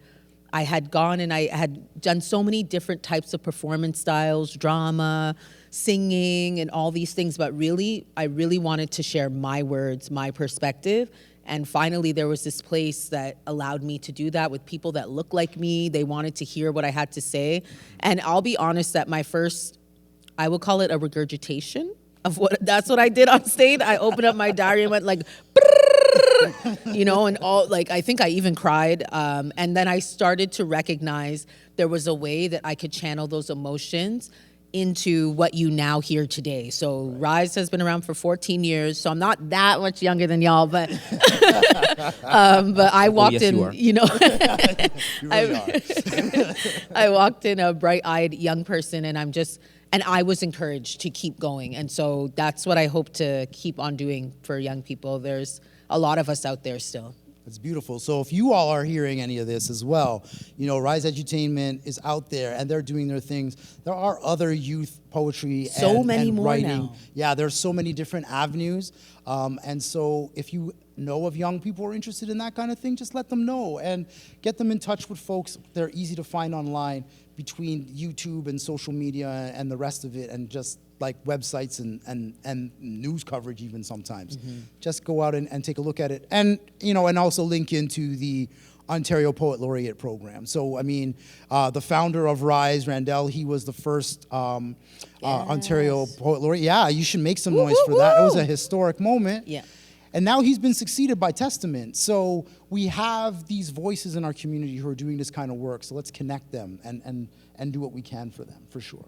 Thank you Yes, for that. Love that. All right, and Dalton, my man. So Dalton and I are of an age, and but also of like a cultural reference point. So I can remember as a young person when I was coming up. You're at Oakwood. I'm at Pope John Paul. I was coming up, and you know, and I was rapping in high school with Shaw Claire, who ended up becoming part of the Northern Touch crew and all of that, which was really about that second generation of hip hop that really came to prominence after our postage stamp generation, Michie Me and Maestro Fresh West, etc. Right? So if you're coming up in that crew, and I know you know those guys and all those other people, you know, Julie and and all those folks who were part of that cresting, and I believe that you probably came up like energetically and you starting your career around that same time as well. So what have you seen? If you're going to take like a broad scanning of that, how do you think that the scene has evolved and how has it changed in ways that you think could be helpful to the community to know about today? Right. Good question. I mean, what I've seen, so there's the good, the bad, the ugly, the great. While on the one hand, as far as a lot of artists from here, it's very high artistic integrity, right? So it's comparable to like when we talk about basketball, like somebody you would do like a dunk, a one-hand, two-hand simple dunk. Back then it was a big deal. Now that's your average basketball, pedestrian layperson can do that and it's nothing, So I think the stakes are higher now. The artistic integrity is through the roof. On the other hand, I would say, as far as the firm documentation, the cultural criticism, the area that I live in, nonfiction, to document the culture and write essays about it and, opine on the culture, that's sorely lacking. There's a devolution, right? It's not progress or regress. So it's almost to a point where when I'll show up to events as a grown, like I've grown kids, young adults, and educators, they're like, hey, you're going to do a rap. Are you a rapper? Can you spit some? I'm just like, no. Like no. Like I come out of certain people that are like journalists, essayists, cultural critics. So it's more nonfiction. Right, so because people have to document the culture as well. We're not a nation of rappers and spoken word artists. So I think here there's this huge gap, that I see generationally, and I'm hoping, wishing, praying that generation now, Gen Z, Gen Now, millennials, there's a bit more of a push in that area, right? So that every time you see a young black male that looks like me, that is a teenager in their 20-somethings, 30-somethings, that you're not thinking that we're just a nation of rappers, Right. We can do other things. We do other things, So I think that's the disappointment, right? Is that seeing a grown-ass guy like just like, do you want to do a rap? I'm just like, no. There's a whole tradition of wordsmiths and writers and documentarians and cultural critics, I was fortunate enough, the late Greg Tate, he wrote for the Village Voice in New York, one of my mentors, and there's a bunch of people before him, Stanley Crouch, Nelson George, and they're not rappers, they're like grown black men like me, and they write books and they nonfiction essays. They write essays about brilliant talents like El de Leon, to document and talk about her arts practice, Yes. and why and how and where she got these literary devices from. She references, in talking to her privately, she's referencing dub poets, she's referencing the Gil Scott, you know what I mean? So so somebody needs to write about that, to document that. Yes. and not just spit bars, you know? And I love hip hop. That's not what I'm saying. I'm a hip hop junkie, but it's just like not all black men are rappers, you know what I'm saying, right? We're essayists. We teach courses, we're professors, we can do other things, you know? So that's what I see happening now, and it's very disappointing. Yeah. I'm a failed black rapper. Right, so, sure, yeah, you know, sure. I failed at rapping and then I got into spoken word and got good at something. Yeah. So I just want to say that, yes, you can fail at rap and still be useful as a black man in this society, okay? Definitely. Yeah, Just yeah. putting it out And there. education too. I have to say, like Yes. whether formal, informal, I had some great teachers, great mentors. I think it's important. Wherever you get it from, it can be the public library, Ajax Public Library, or by formal means. I went to York, and I did when I was listening to Elle, her brilliance, their artistry. Again, it's I studied English literature, right? But then I took a lot of African and post-colonial studies, Caribbean literature, African, continental African. And so when I was listening to her, that's when I'm hearing all this stuff. You know what I mean? Yes. Stuff that I'd studied. Yes. And read and written essays on, right? That's what I heard. Yeah, right? you're hearing Achebe and Soyinka Achebe, yes. and what Rodney Well, and all Sinka, this yes, guy. Suicide, you're right? hearing So it that's what all I'm in there. hearing. So I think education, to even know who, Linton Kwesi Johnson is, Gil Scott Heron, Last Poets, Yes. Chinua Achebe, Wole Sinka, to even know who that is, that requires you have to read a bit. Yes, Literature, you got to read. You got to get into the libraries. that's right. Or go to college or something, right? It's not going to be fed to you in high school. Right. Yeah. But what I would also like to see, and then I'll open it up to the audience, what I would like to see, just elaborating on what you're saying, is to be able for folks to understand about the Achebes and the Soyinkas of the world, but also I want folks to know about Matthew Morris. I want folks to know about George Eliot Clark. I want folks to know about Afua Cooper, about Olive Sr., I want them to know about the black writers that are here in our communities now. We want them to know about the Teresa Pierres coming up. I want them to know about the Kai Kellas in Montreal. I want them to know about all of these other people, and we've got to be able to do that same kind of cultural criticism, yes, and also cultural archiving. Writing those essays and those books that are archiving these experiences that we're going through right now so that future generations can learn about it too. So this is all of our work. So whether you're a cultural curator like Dalton is, or if you're a stage performer like Elle is, or if you're like me, which is somewhere in the mushy middle, also running events, then these are the kinds of things that we need to do as a community, and everybody has their lane. So let's figure out what our lane is so we can fill up the blasted highway with good Canadian lit as written by black people. Yeah, for sure. Done. Yes, that's right. Right? That's facts. Okay. Now, I'm looking through the bright lights, and I'm wondering if there's anyone in the room who has a question, a comment, a query, any of those hard C-sounding words? Anyone got a little something for our people on the panel? They want to raise a question or anything like that. I know Judith has a comment, but I'm just wondering if anybody else does. Anybody have a question?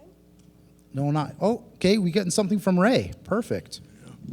As an ancient basketball player, long before many of you were born, I noticed the basketball players of today are primarily millionaires. And I'm astonished at the salaries that they receive. And I wonder if that is the motivating factor for many of them to get into the sport. Yes, that's a fantastic. Was it Ray Williams? Ray? Yeah, that was right. Yeah. Fantastic question. That is, I'd say, the singular. So now you make so college basketball now. Give you sort of a 101. So kids get paid to play now. Okay, so there's something called NIL, name, image, likeness. Before pre-2021. You're a good basketball player from Ajax, from Toronto, from Brampton, Pickering, Mississauga, doesn't matter. You're wanting to get, free education, right? A scholarship, a 4-year scholarship to go to a school in the United States of America. Schools here in Ontario don't offer 4-year scholarships where they cover all your costs as far as your tuition, books, and housing. So best case scenario, you get a scholarship, you go to school in the United States, you get, hopefully complete a 4-year degree, and it's all paid for. Now, fast forward to today, post 2021, something called name, image, likeness. You get paid to go to school, like a salary, comparable to a salary. So for those of you who are not so much into basketball and you're wondering, you hear about NIL and you're making a lot, so there are kids that I know that, volunteer coached, that, making, $150,000 US, like a year, like first year. You have a kid who, my neighbor, My neighbor's a good friend. He plays for the University of Florida right now, and they're in the NCAA tournament right now, playing on CBS, like they're playing right now as we speak. I think they're playing today. And he has a deal that's about $6 million total. He went to Princeton, which is an Ivy League school, for 3 years, and then transferred to Florida, and he's getting paid $6 million. And so he's 21 years old. He's Asian. He's not black. He's Asian. And so this is what's happening in basketball. So now the driving force is money. You get paid to play college basketball now at a certain level. NCAA, right? NCAA Division I basketball. You make money now. So to say the game has changed, it has in leaps and bounds, right? Wow. So if my son were still playing, and I would be looking for economic opportunities, not just to get a free scholarship to go to a school for 4 years, but to see how much money, how much revenue he could generate. So that's what's happening with kids now. For those of you all that don't follow college basketball, or you might, you see a kid here from Toronto, from Ajax, or he's getting scholarship offers, you're trying to get money now. It's not enough to just get a free education, So it's so if you're wild. playing at a certain level, the elite level, the A-list, the elite level players are getting paid a lot of money now. Yeah. That's wild. That's wild. I saw a hand down here. Judith, where you at? There's one there. There you are. There's two hands sort of in the front. Yeah. Yes. We'll go to Sharon next. Hi, guys. This has been such an amazing event. The talent in Canada is always so mind-blowing to me, and my question is around, is there an appetite or an audience that pays more attention to arts and culture, Black Canadian culture? Because I find that Canadians, we seem to be interested in whatever the American celebrities are doing and American tabloids and stuff. So is the issue that there isn't enough platforms for our artistry and our artists? Because Maestro Fresh West is arguably synonymous with I remember Big Daddy Kane was popular when Maestro Fresh West was popular. When Miss She Me was popping, she's actually on Ladies First with Queen Latifah, MC Light, and yet our Canadian society doesn't seem to recognize that our headliners are on par with some significant American headliners. So is it that we don't have a platform to showcase this? Are Canadians just not interested in other Canadians? What do you think? It's a big question, something that keeps me up at night, so I need some perspective. What do you think the issue is with that? That is a wonderful question. Definitely keeps me up at night as well, for the same reasons. Like when you think about the caliber of artists that we have, what they've done, Miss She Me was one of the first, or the first woman to be able to make it to the United States to get a deal. And there's just like a handful of people, or it feels like there's only a handful of people that know this. I want to say that maybe there's not enough platforms, but then I work at the grassroots stage and I'm seeing them pop up, shoot up like wildfire now. There's just all these different platforms. One thing I think that's missing is a cohesiveness between all of these different platforms that are popping up. It doesn't seem to have a centralized place, especially for Black Canadian artists. We have the Junos, and we're fighting right now to hold on to categories that would highlight the type of art that we are best at. And so I think that it's actually a political conversation, to be honest. I do think that this needs to be fielded in lobbied at the government level for us to be receiving the same amount of money, if not more, because we got to make it equitable, in my opinion. We need a little boost in order to bring us all together. I really think it's cohesion that's missing. We're all doing the same thing, but not talking to each other about it. Yeah, totally. And I'll take that on. No, that's great. Coming from your point of view, your frame of reference, that was really good to hear. What I would say is, the pink elephant in the room, because you don't open up a can of worms there with that question. The pink elephant in the room is just the prevalence of anti-Black racism, and just how pervasive and insidious and covert it is, and so that's what it is. I've written a lot. When we talk about economic inclusion, so a lot of our icons are iconoclasts. A lot of our heroes. the types of work opportunities that they get or don't get rather, it's embarrassing at best, disgusting at worst. It's just like, so Maestro Fresh West, Michie Mee, she's the first signed to First Priority Records, the first black woman to be signed to an American recording contract. And Maestro, he sold a ton of records. And it's just like when you just fast forward to today, and they're all Generation Xers, my generation, and just the types of just the way they are treated. Like there's a postage stamp, Canada Post. Yes. Just did this the other day. They're on Canada Post stamps. So you'll get.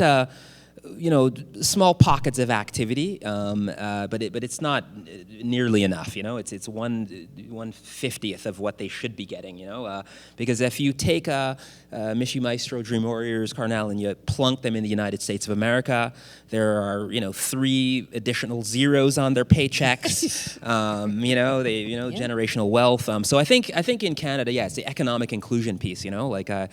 While on the one hand, it's great that we can all, celebrate our diversity and do events and in forums and what have you. But I think where you see how you the real measures of equality is it's economics, it's political power, it's things like that. It's not just kind of these small gestures. There's a stamp, but like that's what I'd say. It's just sort of like political power and economic.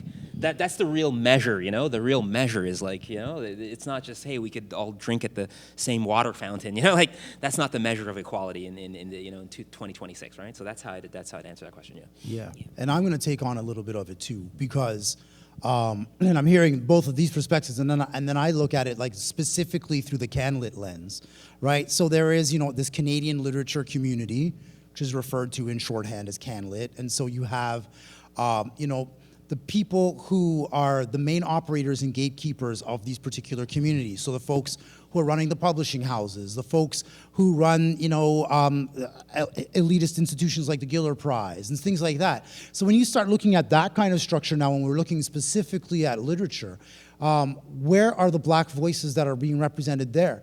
How many black agents are out there representing books, trying to get those books published? How many of them are on the publishing side? I mean, I knew Kwame Fraser over at Dundurn Press before he decided to bounce because the place was literally making the man crazy. So now there's nobody that looked like Kwame, that looked like Elle, that looked like me, looked like Dalton, who are in these high roles as the publishers in these small presses. Don't even get me started on the Big Five in terms of their ability to represent voices from the black community who are writing incredible literature.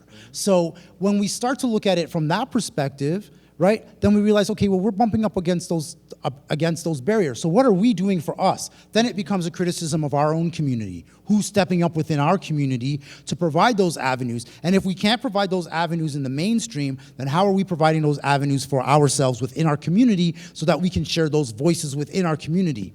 An example that I'll take from music, right? Do you guys remember when Here and Now, oh God, I'm aging myself now, but do you remember when Here and Now came out, Luther Vandross, all right? Exactly, that one, yeah. But that was Luther's first big mainstream hit. Here's the thing about that, though. Luther was already a household name in the black community by the time Here and Now hit the charts. And so who are we going to be doing that for in Canada? Who's going to be the black household name who becomes an international star long after we've already put that person up on a poster in our bedrooms? Who are these people that we're going to be creating within our black community here in Canada, speaking specifically about the black Canadian situation, whether that's in music, whether that's in drama, whether that's in literature, whatever that looks like? Who are those people that we're going to do that for here? And that's what we need to have, that kind of a conversation within our community, in my humble opinion. Oh, for sure. Totally, yeah. And the most frustrating part is we talk about, meritocracy, is that I run into, this is frustrating part for me, is I run into these young African-Canadian boys, and so I do a lot of mentorship, and they're geniuses, brilliant, you know what I mean? I'm just like, but they're just not getting, this idea of there being a level playing field, so they can dance circles around their non-black peers as far as they're hyper-articulate, like, you know what I mean? And I'm going like, but they're just not getting the right opportunities, right? If there were such a thing, meritocracy, right? Like, I can put Ellie in any room, and Greg, and you can dance circles around a lot of your non-black peers, you know what I mean? Right. But is it being recognized, rewarded, you know, lionized? Maybe not so much, you know? So it's a tough, in this country, you know? Yeah. And it's actually one part of the reason my son's going to school in the States, because I'm just like, no, like, you're going to get the, you know? Yeah, you get the shine. Yeah, totally. Full scholarship, yeah. Here, I don't know. Like, I think you might get overlooked or, sloughed off. Yeah, it's not good. No, I love my country. I was born here, but I'm just going like, I don't want to see any more, genius, brilliance. This right here is black, and like 10 years from now, if I'm talking to El de Leon and she's like, oh, I'm struggling to pay rent, and that is a colossal failure. Yes. Of system, right, at the local, provincial, federal level. That's what it would be a disaster, like of epic proportions. Yes. If I'm talking to her 10 years from now and she's struggling to pay rent. Right, based on her her artistic integrity. Exactly. Right. Yeah. So tonight we're starting the El de Leon Fund. Oh yes. www.eldeleon.com. Yes. Just dial 1-800-LION-EYES. Yeah. That's right. Dial 1-800-LION-EYES. Anyway, are there other questions? Thank you. Actually, it's we need more people like you both who are having those conversations, like having these kind of conversations and enlightening people on what's really good in Canada with BlackLit. I think that's a very important point. So keep doing what you're doing, and we just need to partner more. Like, I can't wait for Rise and Canadian BlackLit to do something. Yes. And Canadian BlackLit, and Greg too, he's a visionary. So he needs support, like exactly. Meaning fiscal support. This Canadian Black literature like that needs support. Yes. Yeah, financial support. Yeah, because it's gonna provide a platform. It's gonna just shock the world. So yes, I need to pay rent too. So yes. That's right. Canadian Absolutely. BlackLit. Totally. Exactly. Okay, Councillor Henry. Okay, thank you. So I wanted to mention while I'm listening to you talk, it's not necessarily in your industry, but I did want to mention that the International Black and Diverse Film Festival is something that happens here in the town of Ajax. And hearing you talk about organizing and, getting funding for the industry and keeping the industry alive and making sure that Black voices are heard, I think that's a connection I'd be happy to make sure that you have that, sister type of industry that's out there, raising the voices for those in the community, and make sure you have that connection. So please, afterwards, let's talk about that. Be happy to make that connection. Yes, thank you. Appreciate that. I do have two questions. So Dalton, first question goes to you. And the question is, I'm going to relate it back to hockey. And I'm not a sports person, so don't think I am. But my husband lives and breathes all sports. So we have a gentleman here in the town of Ajax named Glenn Healy, and he's a former alumni in hockey, very big, right? People know who he is.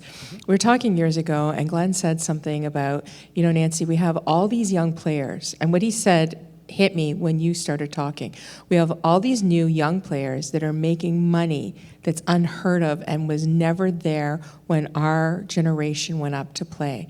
And now we've got these older generation of players who are struggling financially because nothing was put in place for them.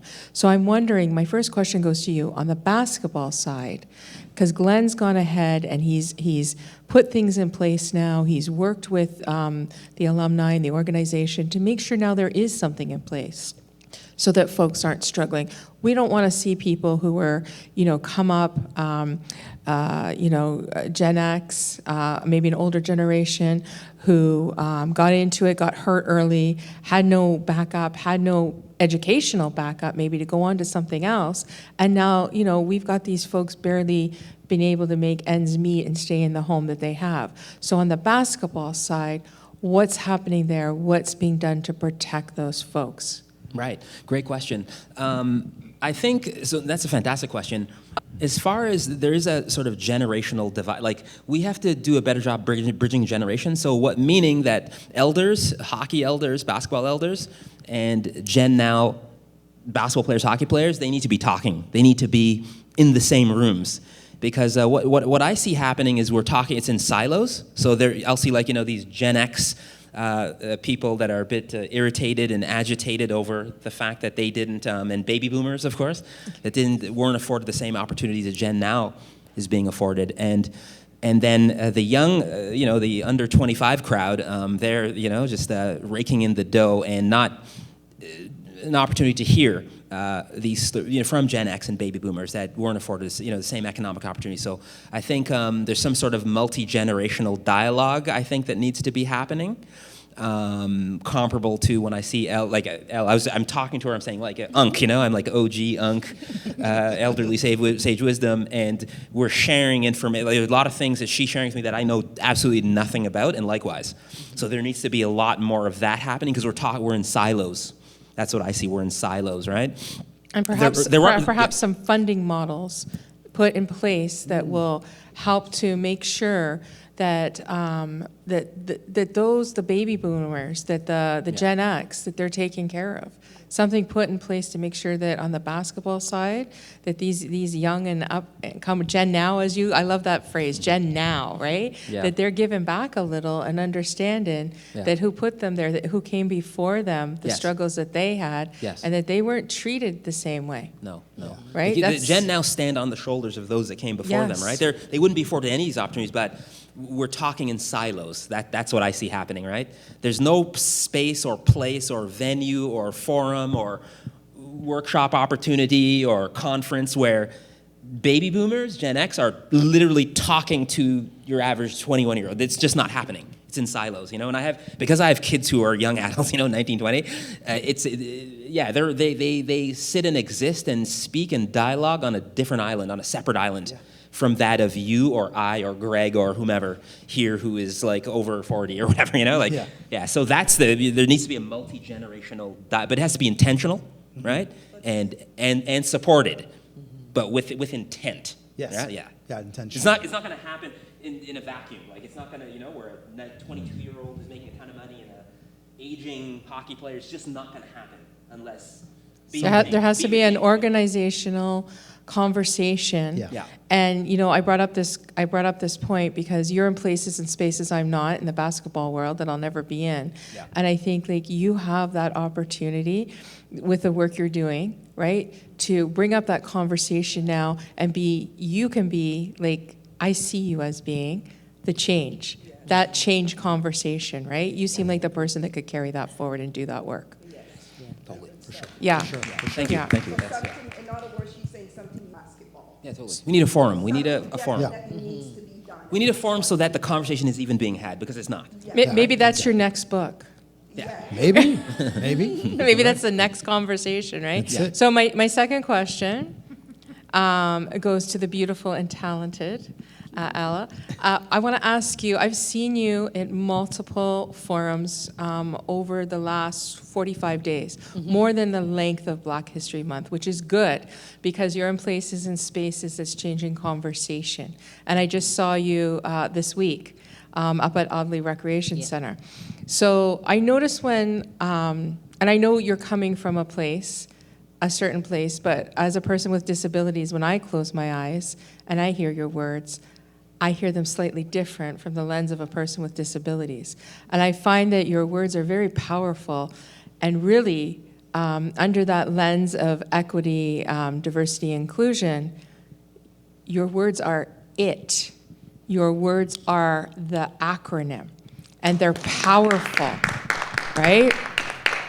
And I'm wondering, I'm sure others are seeing what I'm seeing, right? Because I know it seems odd, but I fit into that acronym, right? And I'm looking at it and I'm going, this is a very young, powerful person who speaks with confidence and has a presence on stage. Are we seeing you more and more in this acronym, in these places and spaces in government? Are you being brought in more to perform, to give out the words that truly speak to what the acronym means? Are we going to be seeing more of you in those places and spaces? I don't want to, go away from today and, the Black History Month goes away slowly, and then I see you a year from now.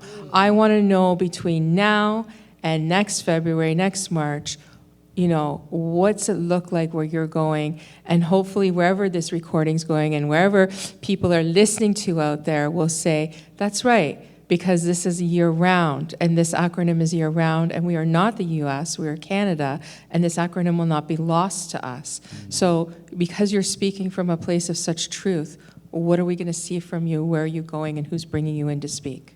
I know you're going to answer, excuse me, but let me be our manager this one Yes. second, Nancy. Okay, Nancy, darling, because you're in high places, right? And you're asking her questions in regards to where she's going to go. You got the key. Well, okay, hold on. Okay. So when we look at municipal politics, right? Our place of power is when we're on the council floor. That's when we have the power. When we leave the floor, staff has that power. So we at the town of Ajax have the most incredible EDI department that I have ever seen. And the people that are heading it up are top notch. We have a doctor, Dr. Mary Carmen. We have a doctor running our department. So we know that we are bringing in, and these are conversations. I'm sitting here with my good friend, Regional Councillor Marilyn Crawford. We know that we're bringing in these conversations. We're going to leave here. We're going to go back. We're going to be like, I've seen this young lady. This lady has performed everywhere. She's doing, the work, the conversation she's sparking. It's important. We're going to do that in our town, in our municipality. But we need others to be doing that, because when you look at Ajax, we are a very, very diverse town. My ward alone, Ward 2, most diverse ward in the entire region of Durham. But not every ward looks like my ward. Not every municipality looks like our municipality. And we need the other municipalities to start hearing from you, hearing your words. Because in a nutshell, you get up and you speak, and I get chills in my skin. I feel goosebumps on my skin, because I can see you coming from more than one place in space and touching more than one letter in that acronym. You're so powerful. I don't even think you know how powerful you are. I feel good in the skin that I'm in. There you go. There you go. There you go. So you put words to power, and I think it's something that, we need to see you in more places. And you can't just drop off and we not see you again till next year, right? Mm-hmm. Yeah. Yes, and thank you so much for everything that you said. I really, really appreciate it. Yeah, give it up for that question, response, commentary. I'm really, really appreciative, because this is the type of conversations that I hoped one day my words would inspire. And it's interesting because when I was growing up, I didn't think about becoming, I thought maybe about becoming a writer. I remember making a vision board about it and saying that I was gonna be a writer. I was also going to be a talk show host, and I was gonna write a book. All of those things have come true, for me. And the reason why they came true is, again, I'll speak to Rise, because there was a time when I did not know a pathway to become any of those things, except I would see people that look like me on TV, but that just seems so, what was in between that, from me sitting on my couch and getting up on that TV screen. And I think that it was information. For me, I believe that literacy is a liberator. And I look back at how my ancestors were treated and the colonial erasure that happened, and they did that through taking away our ability to be literate. And so what I believe, there's this proverb that says that until the lion learns to write, the hunter always tells the story. By chance, I am a lion, and I believe that my purpose here is to teach other lions to learn how to write. There's a lot of things about me that it would probably take too long, and I have a bunch of books. Actually, I'm going to shout out to Judith, my manager, right now, because she told me to show everybody this book. So there is a book, and this book for me is just one in a 9-part series. Where I think that there are some gaps are finding places where I would be able to share this type of story. And I think that RISE is an organization that really helped to bring literacy into my life, to understand all of the different pathways that could exist to get me from the couch onto a TV screen, or from the page onto a stage. And I think that one of the biggest things that really opened up my mind to even get me here today, because I was probably gonna die with all these words, to be honest. Like I had recited them in different places, but I just did not feel that they were always welcomed. And I didn't know if I should put so much time and energy into something that only a few people seem to care about. But then the founder of our organization that Greg just mentioned, he became the Poet Laureate of Ontario. When he became the Poet Laureate of Ontario, a space opened up in our organization. I was a project manager. I used to be just like everyone else, sitting in the audience, listening to these words, getting super inspired, going home and writing all about it. And then, like you said, they didn't go anywhere. I didn't bring them out to an open mic. And even if I did, the one thing that I recognize, and we were talking about it here today, is that not everybody can make it to the stage. Because if everybody is on stage, then who's gonna be in the audience, and who's gonna be the people who are taking these messages into the places where change can really happen, such as in the government, in the schools, like all these different places. And so I spent a lot of my time in the background making things like that happen, building programs, understanding how the not-for-profit world worked. When nobody would give me a grant, I learned how to write grants myself and was able to now generate millions of dollars. Like to this date, almost $4 million I've been able to mobilize into people's hands because I know how to articulate myself.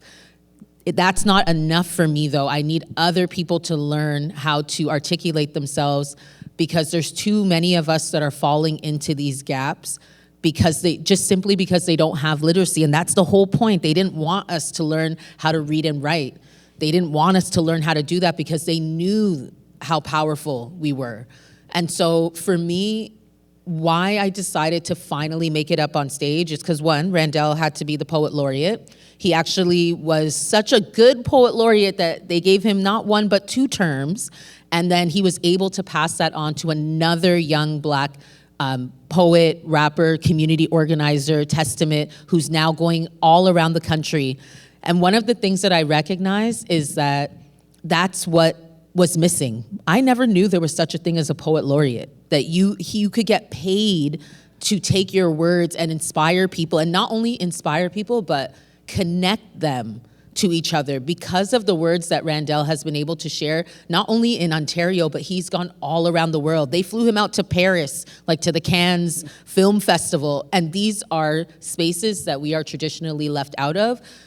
There probably wouldn't be a ticket waiting for me unless I can make it into a position like Poet Laureate. And so when you ask me, what am I doing next? I'm really glad you asked me this, and I'm gonna say it here on this stage so that once I say it out there, then I have to make it come true, because I'm an affirmational person, speaker, that I want to see more designations in other regions, especially outside of Toronto, like places like Ajax, places like Oshawa, places like Pickering, places like Barrie. I think Barrie does have one, but Durham region, we don't got a Poet Laureate, and I want to know why. And so now I'm actually in the background right now figuring out how to make that happen. If it's me, but if it's someone else that looks like me, that's all I'm looking for, because those positions help you to get to the table and have those conversations that could really ignite change, infuses communities that really need it with money, and that money then can go to the things like unrestricted funds that we can use to build more spaces like this. So maybe not for mayor. My mom always wanted me to be a politician, but Poet Laureate, now I found my position. So I hope that I could work with individuals like yourself to bring that designation to Durham, bring it to Ajax. We need it. Ajax is the most diverse city in all, or town in all of Canada. In all of Canada, has the most Black people in all of Canada. So why not here? Yeah. And if you would like to support the creation of a Durham Poet Laureate, please contribute to Yes, 1-800 please. I'm going to start a Lionize. petition. How do we start it up? 1-800 Lionize. But more seriously, yes, there have been definitely movements that have come. I'm sure that you folks in your capacity as regional counselors have also seen some of the initiatives that came up around the potential creation of a Durham Arts Council. Yes, so we need there that. are different initiatives that are underway in order to try to expand that here. And I was involved with that, and I will tell you that there's an incredible opportunity that's on the table for Durham Region more generally, and for Ajax specifically, if we are able to attract more arts and culture funding, institutions, initiatives, etc., opportunities, and have them hosted here, because we do have that people infrastructure that have could it. support it.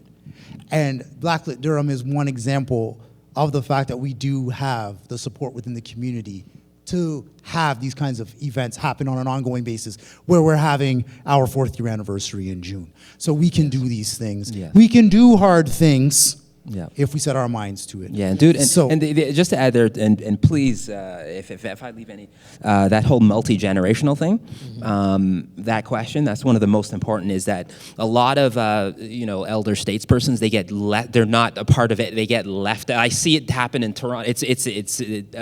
It's sad, it saddens me, while on the one hand, the youth movement, the youth are the future. They are the now, let's not sort of cast aside, those that had come before, because they get no opportunities. Yeah. In Toronto, so right, dub poets, they get nothing. Nothing. They are living hand to foot, it's terror, you know what I mean? It's depressing. So while on the one hand, yeah, these new initiatives and you support, please don't leave out, right? Baby boom, even what excited me, seeing Ray Williams, you know what I mean? Yes. Yes. That for me, because I can be all this, hey, let's support youth and fiscal support and all that, and which is fine and dandy, but there are poets that are in their 40s, 50s, 60s that are getting zero, further to your earlier point around hockey players, right, that are getting zero support.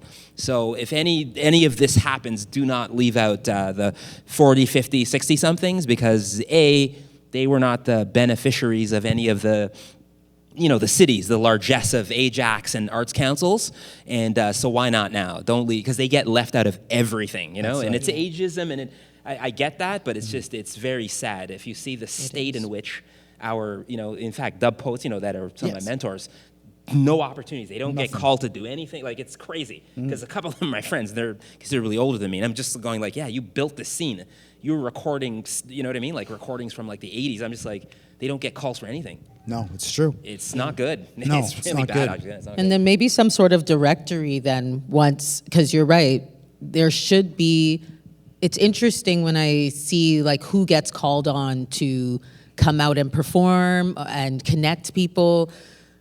We need some sort of list or something that these politicians are looking at, and that they're not only dipping into who they know or, their one black friend. Right. Yeah. We need Opportunities. ourselves a GTA blacklist. You know what I'm saying? We do. Yeah. We need ourselves a GTA blacklist.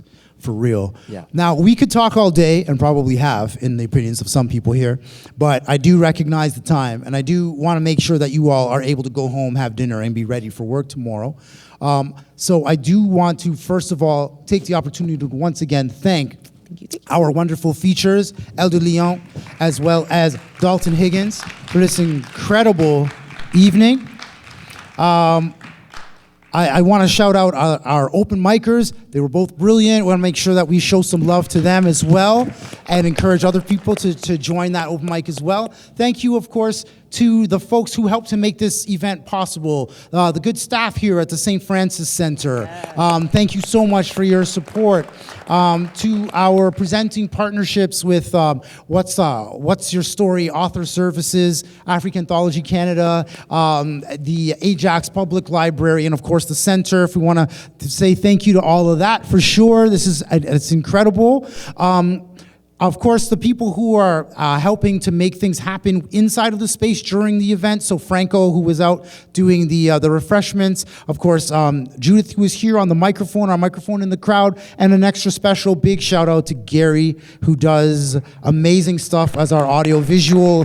He captures it all, records it all, so that we can have an actual, like, it actually happened because Gary recorded it. So, you know, so all of that. And last but certainly not least, we want to thank all of you.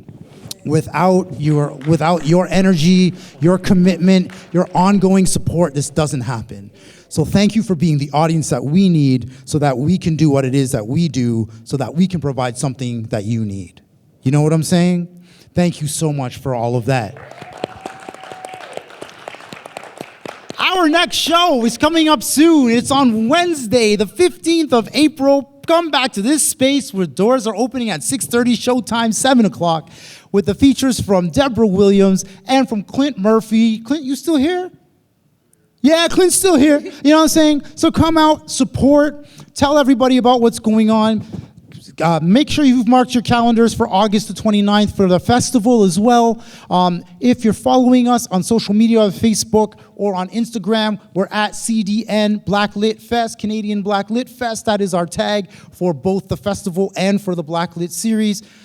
On behalf of everybody who's been here, all of our friends, our partners, and the folks in this spot, my name is Greg Frankson. I am privileged to be your host.